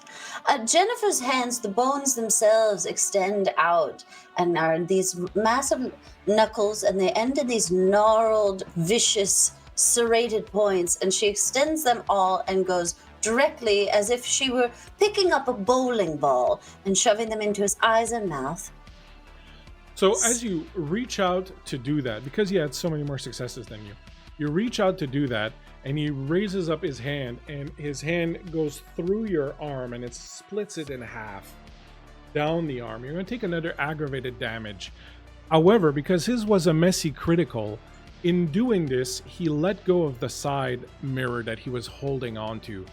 And as Ada, you grab the wheel, and the snake kind of coils itself around it. You pull hard on it, and the bus veers, and there's a lamppost right there. And just as he's kind of swinging wildly, and the only thing he's hanging on is his clawed hand that's stuck through Jennifer's arm, and he kind of like swings up with his hand in there. He clocks right into that pole and wraps himself around it. Jennifer, you scream as his hand goes in the other direction now, ripping out through your arm again. And you're free all of a sudden. And as you put your hand back on the wheel and are driving, you look at your arm, and it's kind of split in 3. Oh, sorry, I froze. I think there's like a moment where she's like, Fascinating. Well, now's not the time. and I would activate Fleshcraft to like, or Vicissitude to kind of Start fixing it up. Yep. With your vicissitude, you will be able to fix it. It's not going to heal your wound, though. So you'd have 2 aggravated wound down. And the bus goes careening through the street. And moments later, you find an on-ramp leading you to the 85. You see a sign leading north. And even though you don't breathe, you all let out a collective sigh as you've escaped these anarchs. The side of the bus is just splattered with this red from Jennifer's arm and the blood that's sort of sprawled throughout all of it. As Jennifer sits there, literally with her hand, like with silly putty, remodeling. Tell us what that looks like. I think that she very, like, just like with the feral weapon, like she has the point of her finger is almost like a needle, and she's almost like stitching it as if she was creating sutures. And you're watching this happen, and it is clinical. It is trained. She is very adept at what she does, and she wasn't joking when she said she was a doctor. And she pauses for a moment as she's got both elbows in the steering wheel, and she goes, I don't mean to be rude, but could someone take over driving? I feel a bit woozy. Ada's already there. She's just like, tell me how to, just walk me through the clutch, because I ain't have done that before. Oh, well, the key is now that we are on the expressway to not slow down. That's when you worry about the clutch, dear. But, you know, if all goes tits up, just drop it into neutral and see what happens. and like Jennifer like slides out of the seat and into the back of the bus to like mend her wound. And Just pull you back. baby girl, you found while you were underneath the dashboard, you found an old shoebox, an old dusty shoebox. When you open it, you find a whole bunch of 8-track tapes in there, and as you're going through them, there's a lot of Beach Boys and Simon and Garfunkel and Jim Croce, but then at the very bottom of it, you see it sings to you. You recognize the symbol 4 black bars, black flag. Yes!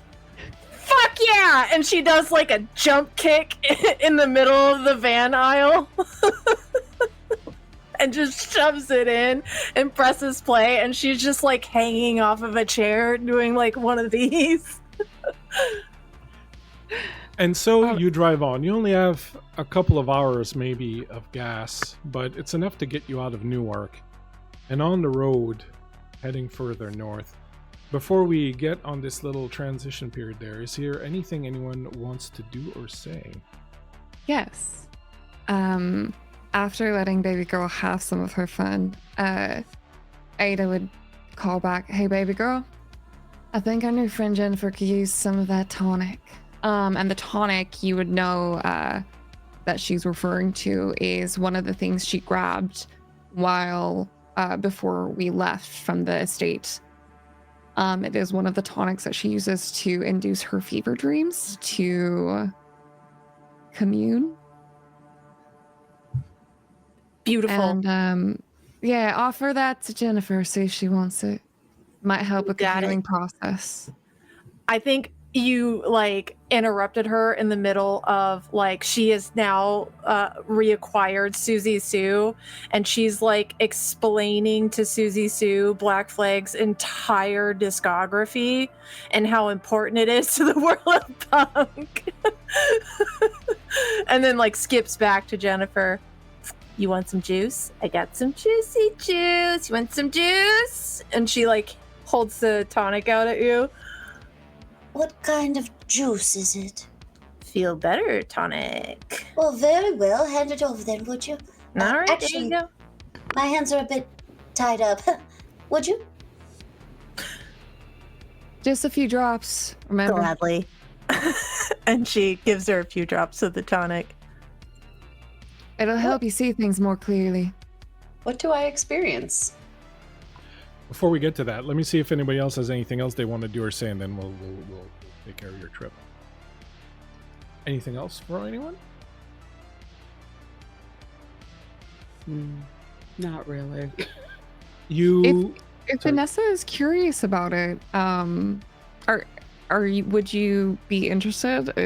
Are you feeling pulled towards it at all? Because if you are physically showing interest in your body, then Ada would offer it to you as well. I think right now, like, Vanessa is going through like her blog post of just like updating. It's like, I'm gonna be on vacation for a little while, guys. Hee hee hee. And as the tonic stuff happens, like, when you say see clearly, what does that entail exactly? Well, If you've spilled a bit of your own blood, it does work a little bit better, but it will open you up to a path you may not have considered a possibility before. And I have a feeling that you're gonna like it. But that's for you to decide ultimately. I finished my work. Sure, I don't mind taking some trips. All right. And would offer you some as well. She'll take some. As the two of you take these drops, we'll start with Jennifer. The pain is radiating through your body of this wound that you took, and as these drops start to sort of mellow you out a little bit and make you see further, you watch yourself as you're sewing your arm back up. Then instead of sewing it, you start peeling it. And you realize that with it open like that, it's so much easier to have access inside. And you start peeling it almost like a banana. You're peeling it all the way, and you're peeling that translucent skin of yours. And you're seeing all the veins and the muscles and how they connect to each other. And you keep peeling and peeling, and just as you're kind of in awe in this, you look up and you see your three companions. Their bodies have changed, their clothes are gone, their skin, similarly, they are peeling it off of them.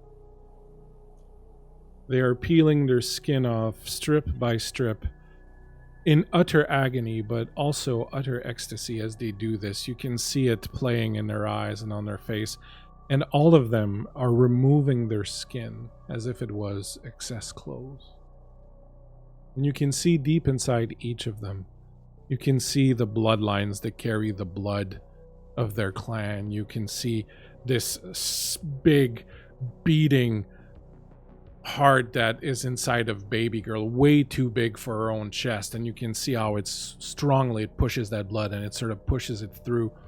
You can see this strange blackened heart at the heart of Ada, and you can almost see like worms and snakes kind of moving through it. Inside of Vanessa, there is nothing. There is darkness. There's just an emptiness.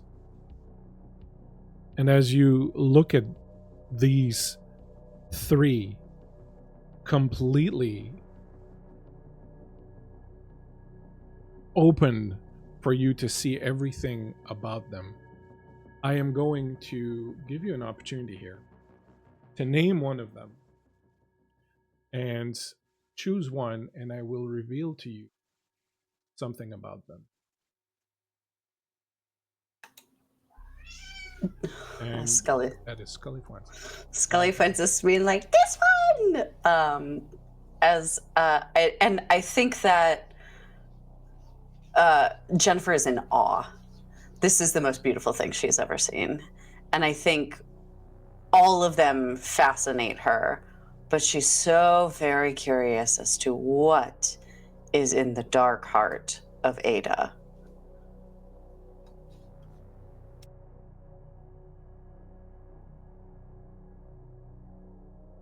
You see several things in there. There's this strange kind of dichotomy between the sort of dark heart of a Sedite or a ministry and the heart of someone who actually has some kind of care for people around her, people who refuses to kill unless there are very specific conditions are met, who refuses to see even humans as inferior or as less, just as possibilities. You watch as she holds the hands of women who have clearly survived domestic violence. You see her in small rooms performing abortions. You see her take this pain in that she sees and use it to help guide these women to a better understanding of themselves and their choices and what they must do. You see her feeling all these emotions. You see her sort of peeling them apart, peeling them open, the same way you watched her peel her skin in front of you, the same way you open bodies and look inside of them. And you realize what she's looking for. You realize that for all her acceptance of suffering, all her love of pain, all the ecstasies that pain has brought her, that what she's truly looking for is a time when pain will end.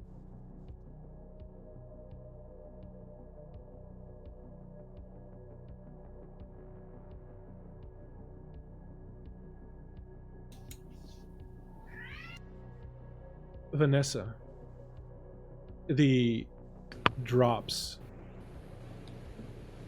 slide down your throat. Strange, astringent taste to them.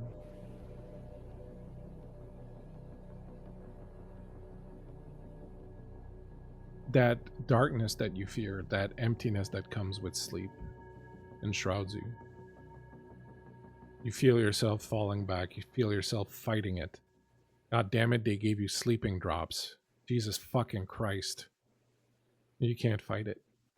It just takes you over, and then there's just that cold, dark emptiness that has replaced your dreams. And then suddenly, there's a sound. An image forms. You're in a strange vista.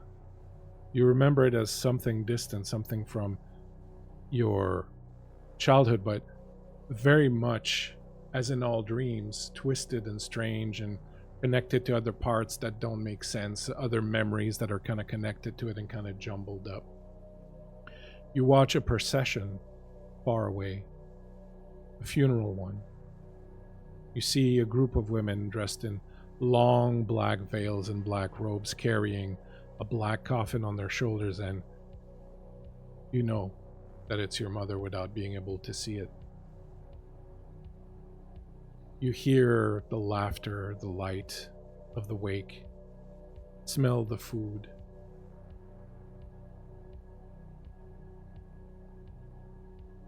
It's a beautiful moment, reliving this in your dream. And you'll wake up from this dream just as the VW bus will be pulling into somewhere in a few moments, but the other three you watch as Vanessa slumps into her chair. And behind her closed eyelids, you see the eyeballs moving as she finds herself deep in dream.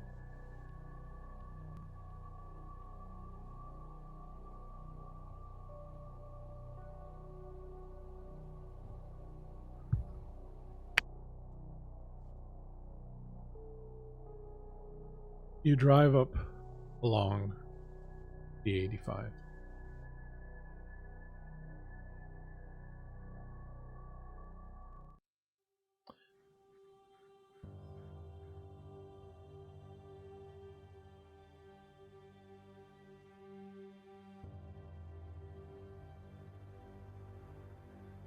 Sorry, I'm just trying to find.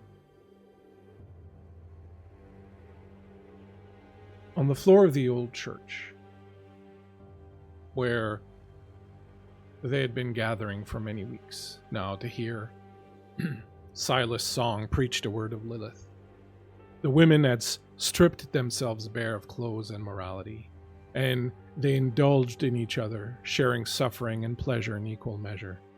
The old taught the young, and the young energized the old.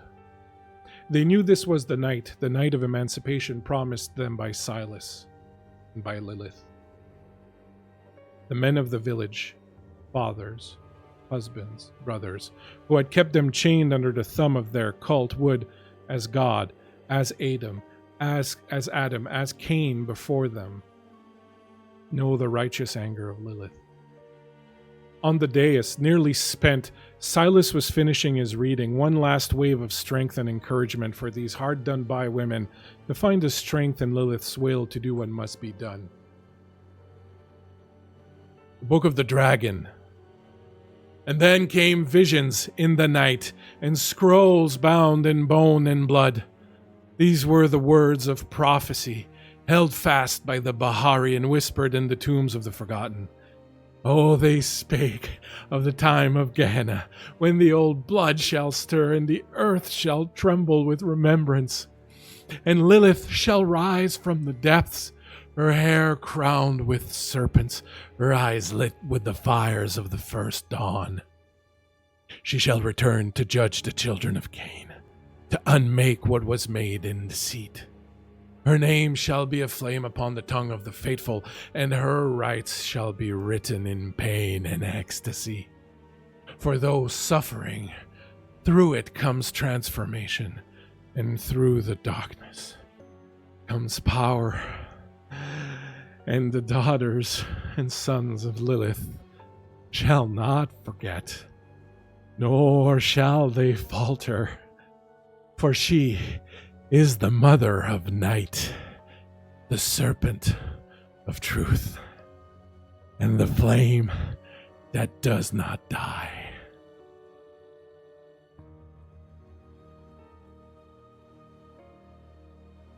Vanessa, you wake up from this strange dream, women in a church listening to a preacher preaching the word of Lilith, his words echoing through the hall, the women trembling with it, raptured in full-on ecstasy, this orgy scene, and then the smell of blood and violence, and you wake up suddenly with a start. You look outside the window of the truck. Willard's Convenience sits at the edge of a small village of Gardenvale. It's where the woods begin to crowd the country road that leads from Highway 87.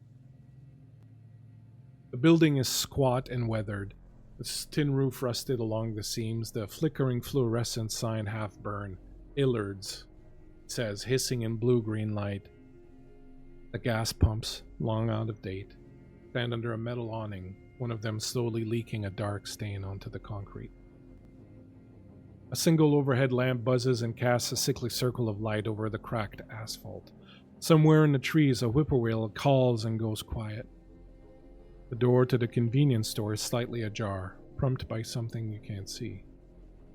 There's a battered pickup truck sitting parked in front, passenger door wide open. The cab light is on, spilling a cone of pale yellow onto the pavement, illuminating an old thermos and a flannel shirt draped over it.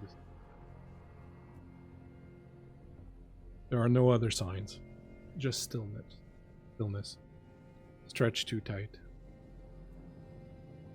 You've pulled over here to get some gas, your VW bus barely making it as it sputters to a halt in front of Willard's. The four of you in the truck, Vanessa just coming to, and Jennifer just coming out of her own sets of visions. The night is still and quiet around you. What do you do?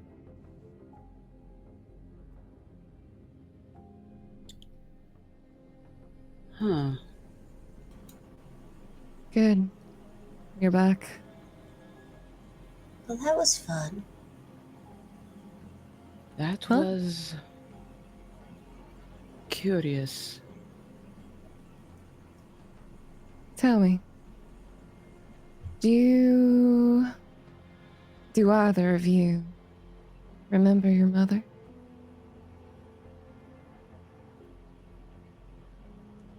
No. I do. Huh. Were you close?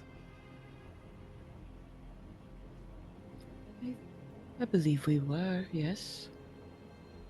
Some time ago then. Well, she passed, before I was turned, so it's been some time. And Jennifer, you said you don't remember. No. I attended medical school at a young age. I don't really remember leaving home, aside from the fact that my mother was discouraging me from dissecting little things. She said it wasn't proper for a young lady to be doing that. Well, after I attended medical school, I never spoke to her again. I don't know what became of her. Can you imagine a mother who embraces? A mother who moves and works with a fire so steady that it never goes out. One who never gives up on you, and one who sees all of your little quirks, all of your little flaws, all of your triumphs, all of your accomplishments, all of your skills, your talents, everything.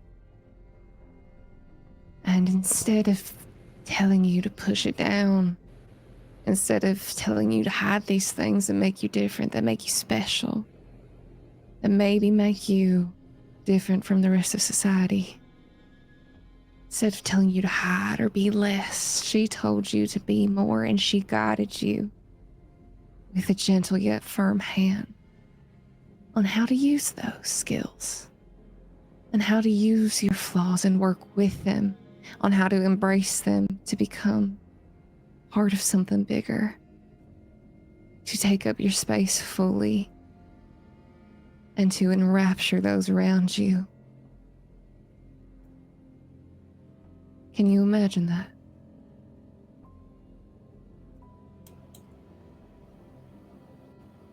Well, quite frankly, no.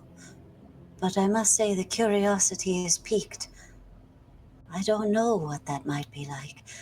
The closest thing I ever had to a mother was my own sire. She taught me well. But I would be very interested in what wonders could unfold. She looks to Vanessa.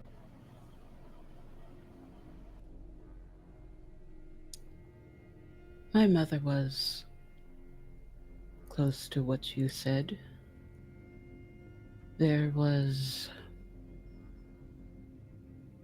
a magic to her that I try to feed into my own when I'm able to.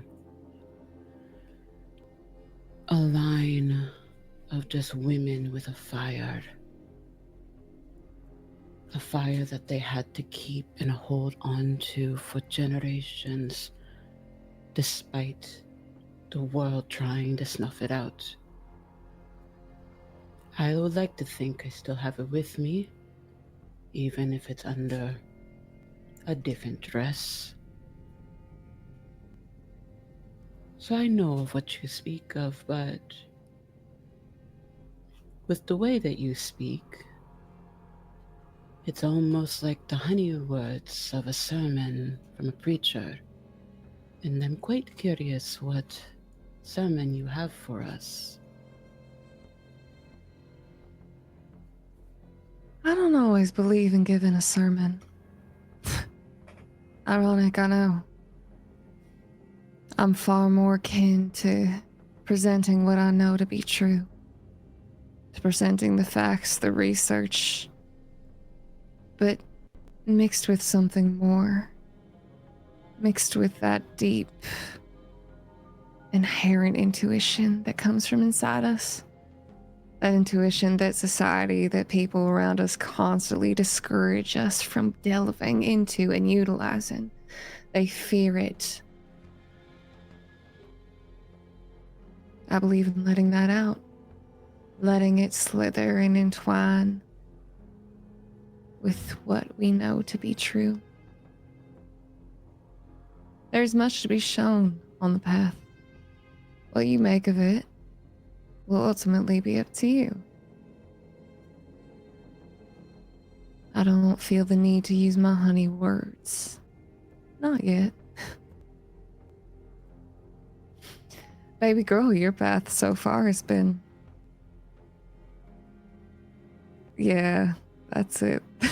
Enlightening, to say the least. The way with which you embrace your intuition and your inner fire is inspirational.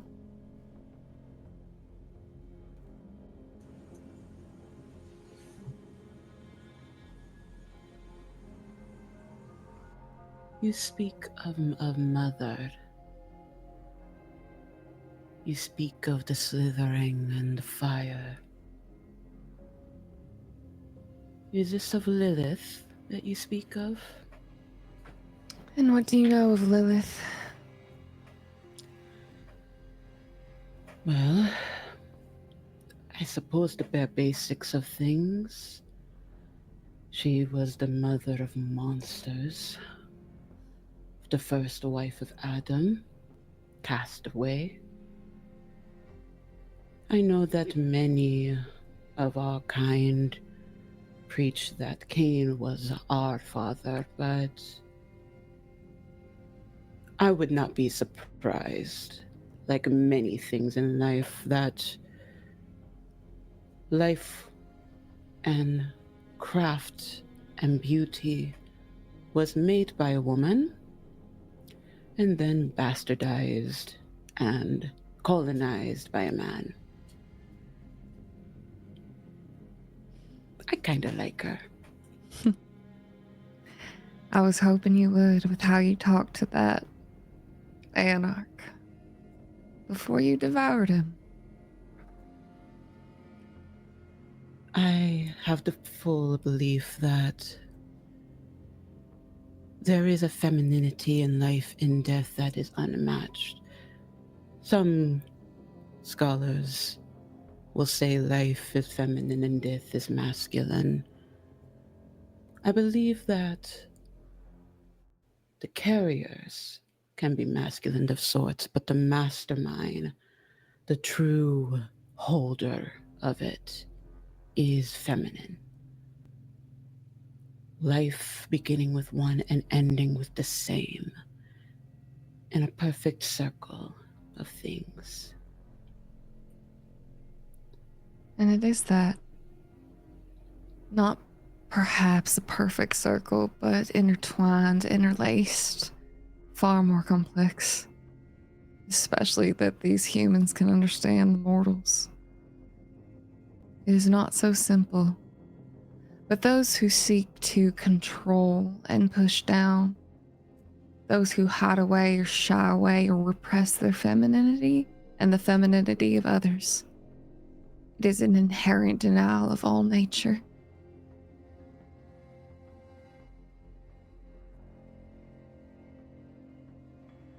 It's a shame so many of our kind have been beholden to the same propagandas that take hold of so many mortals.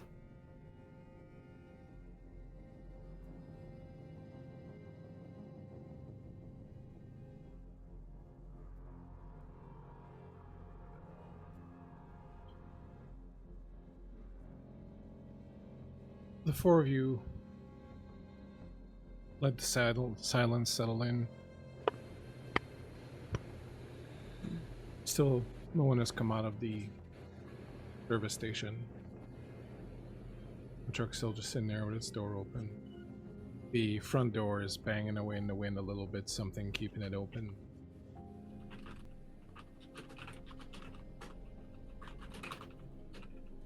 Something's off. Oh. Yeah. I don't like it. Do you want me to go check it out? There's a thermos in that truck, I think. Might be able to get a scent off it.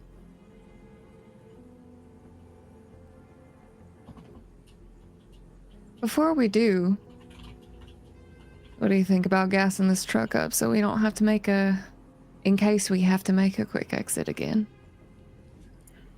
Just you're thinking. Alternatively, considering the state of it, it's covered in blood and rather ragged and very noticeable being a yellow VW bus, perhaps changing vehicles or something like that. There is a free one. It's right there. You know, the way you think, you remind me of someone who did work that I think I read about in a ghost tour when I first came to Newark back in the day. Someone back in the 80s. That's meticulous, thoughtful, detail-oriented. I like it. Hmm. What was their name? Oh, I'm not good with names, but they were rampant. Maybe a cat scale. Hmm. Catskill Skinner. That. They never caught them, I don't believe. No, they never did. They never touched the women. Cases. They had a vision. Like with a little guidance, they can really make something happen. I imagine that perhaps with a little guidance they could.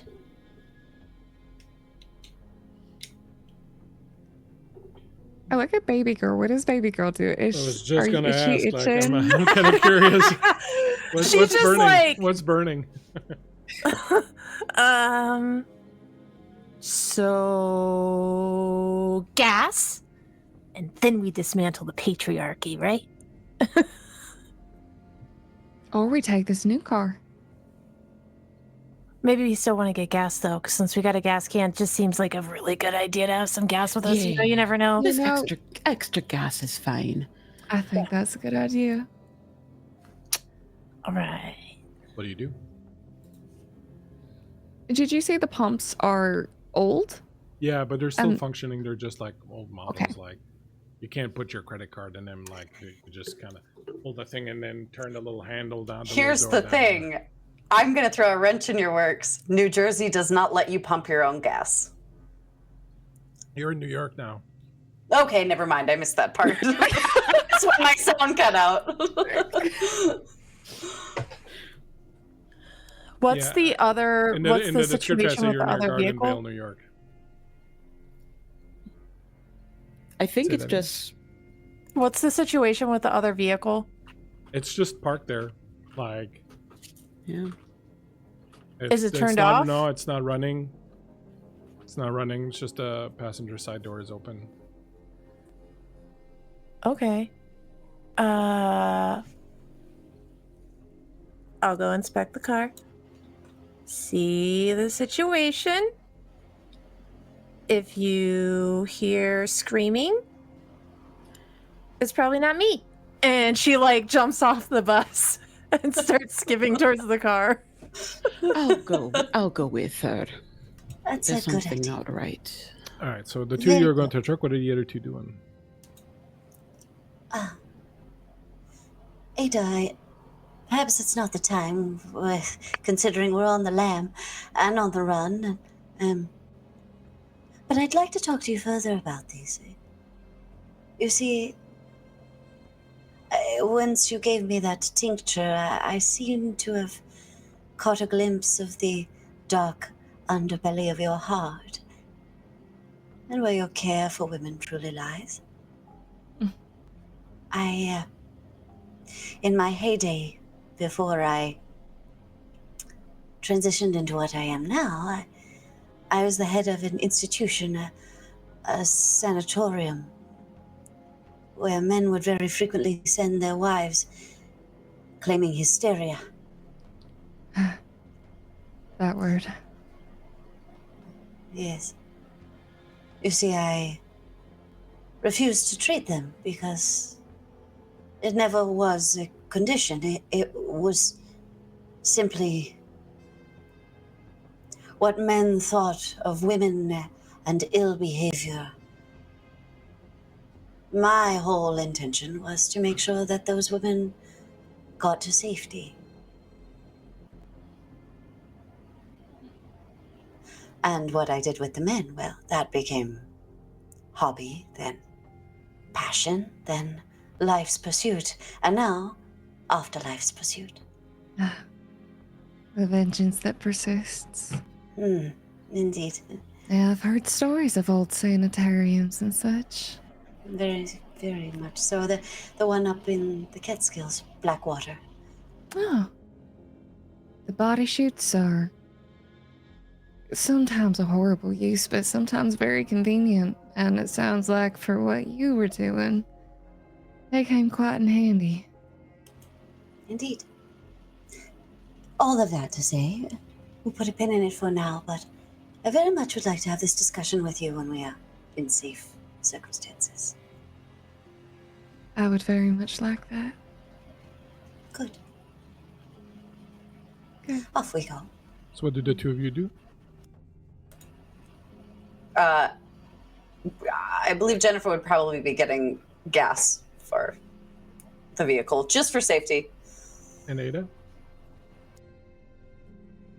I will stay around Jennifer just so nobody's by themselves. Okay. You go over. Okay, was Susie taken with you, baby girl? Yeah. Yeah. Okay, Susie's great. just like living, like, you just see like a head poke out of her battle vest every once in a while kind of situation. Perfect. Good. You start pumping gas. You start pumping gas. Vanessa and baby girl, you come around to the truck. You see that it's, as I said, it's got the flannel shirt, a thermos, and it looks like, you know, someone was coming home from work or something. There's a shotgun on a gun rack in the back. And otherwise, the truck is empty. But as you approach it, you do notice on the side of the open door, not the driver's side, but the other side, the open door, quite a bit of blood on the ground. Ooh. Looks like someone beat us to that snack. Yes. Well. Win some, you lose some. And she like pops her head in the truck and looks to see if the keys are in it. They are not. No keys. I could do a little trick again though. Is this an automatic or a manual? It's a manual. Ooh. What is with all the manual cars in this? They're old vehicles. What do I want to tell you? A fucking old man. Why do I have the sinking suspicion that we need to go inside? I mean, we could. Could be an adventure. Susie Sue, you ready for an adventure? The snake just looks Yeah, at you sure, and why probes the not? air with its tongue. All right, let's go. And she like skips up to the inside of this gas station. Vanessa's gonna warn the other two. It's like, we're going inside. Oh, very good, yes. You walk up the 2 steps that lead up to the little front porch. You step in. As soon as you get there, you realize that what the door has been kind of bumping up again is a quart of milk that's on its ground that has kind of spilled out, and it's been preventing the door from closing. And when you open it, you get that overwhelming smell of blood and old dead bodies. Oh.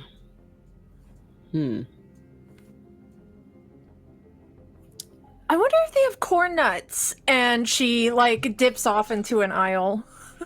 You dip off into the aisle looking for the corn nuts, and you find them quite easily. They have them with that old sign on top that says "corn gone bad," and you pick up a bunch of bags, and then you look over and you see on the ground in the middle of the place a bunch of bodies lying on the floor.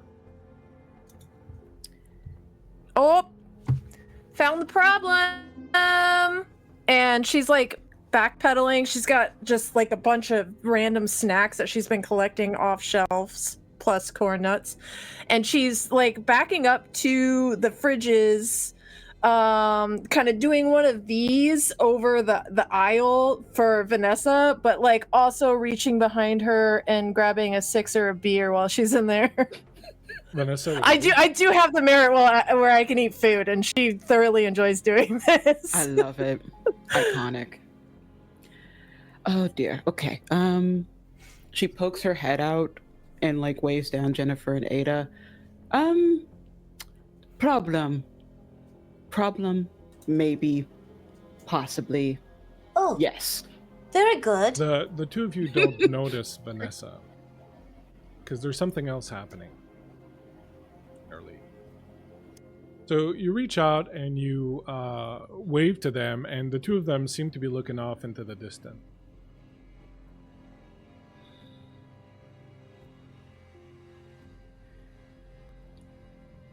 That is weird. Jennifer does not ignore me.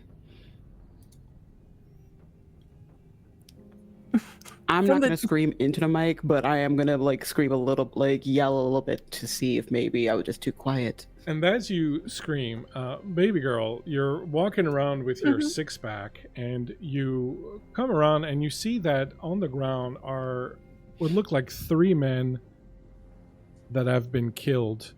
They are placed in a very peculiar position in a triangle on the ground. And on the floor between them in blood is a symbol drawn that you recognize from Ada's teachings and things she has shown you as a symbol of Lilith. Outside, Ada and Jennifer, as you are filling the jerry can with gas, one of you looks up and notices a woman approaching. She is wearing a white robe. Her hair is done in very intricate braids. She has various piercings and color decorations around her face. And she approaches you walking as if it's the most natural thing in the world down this dark country road. And she approaches the two of you. Good evening. Where did you come from? You sense that she's human.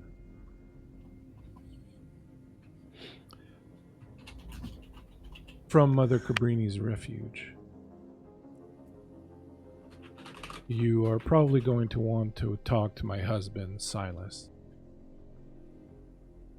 And as she says that, you hear, Jennifer! Coming from the convenience store.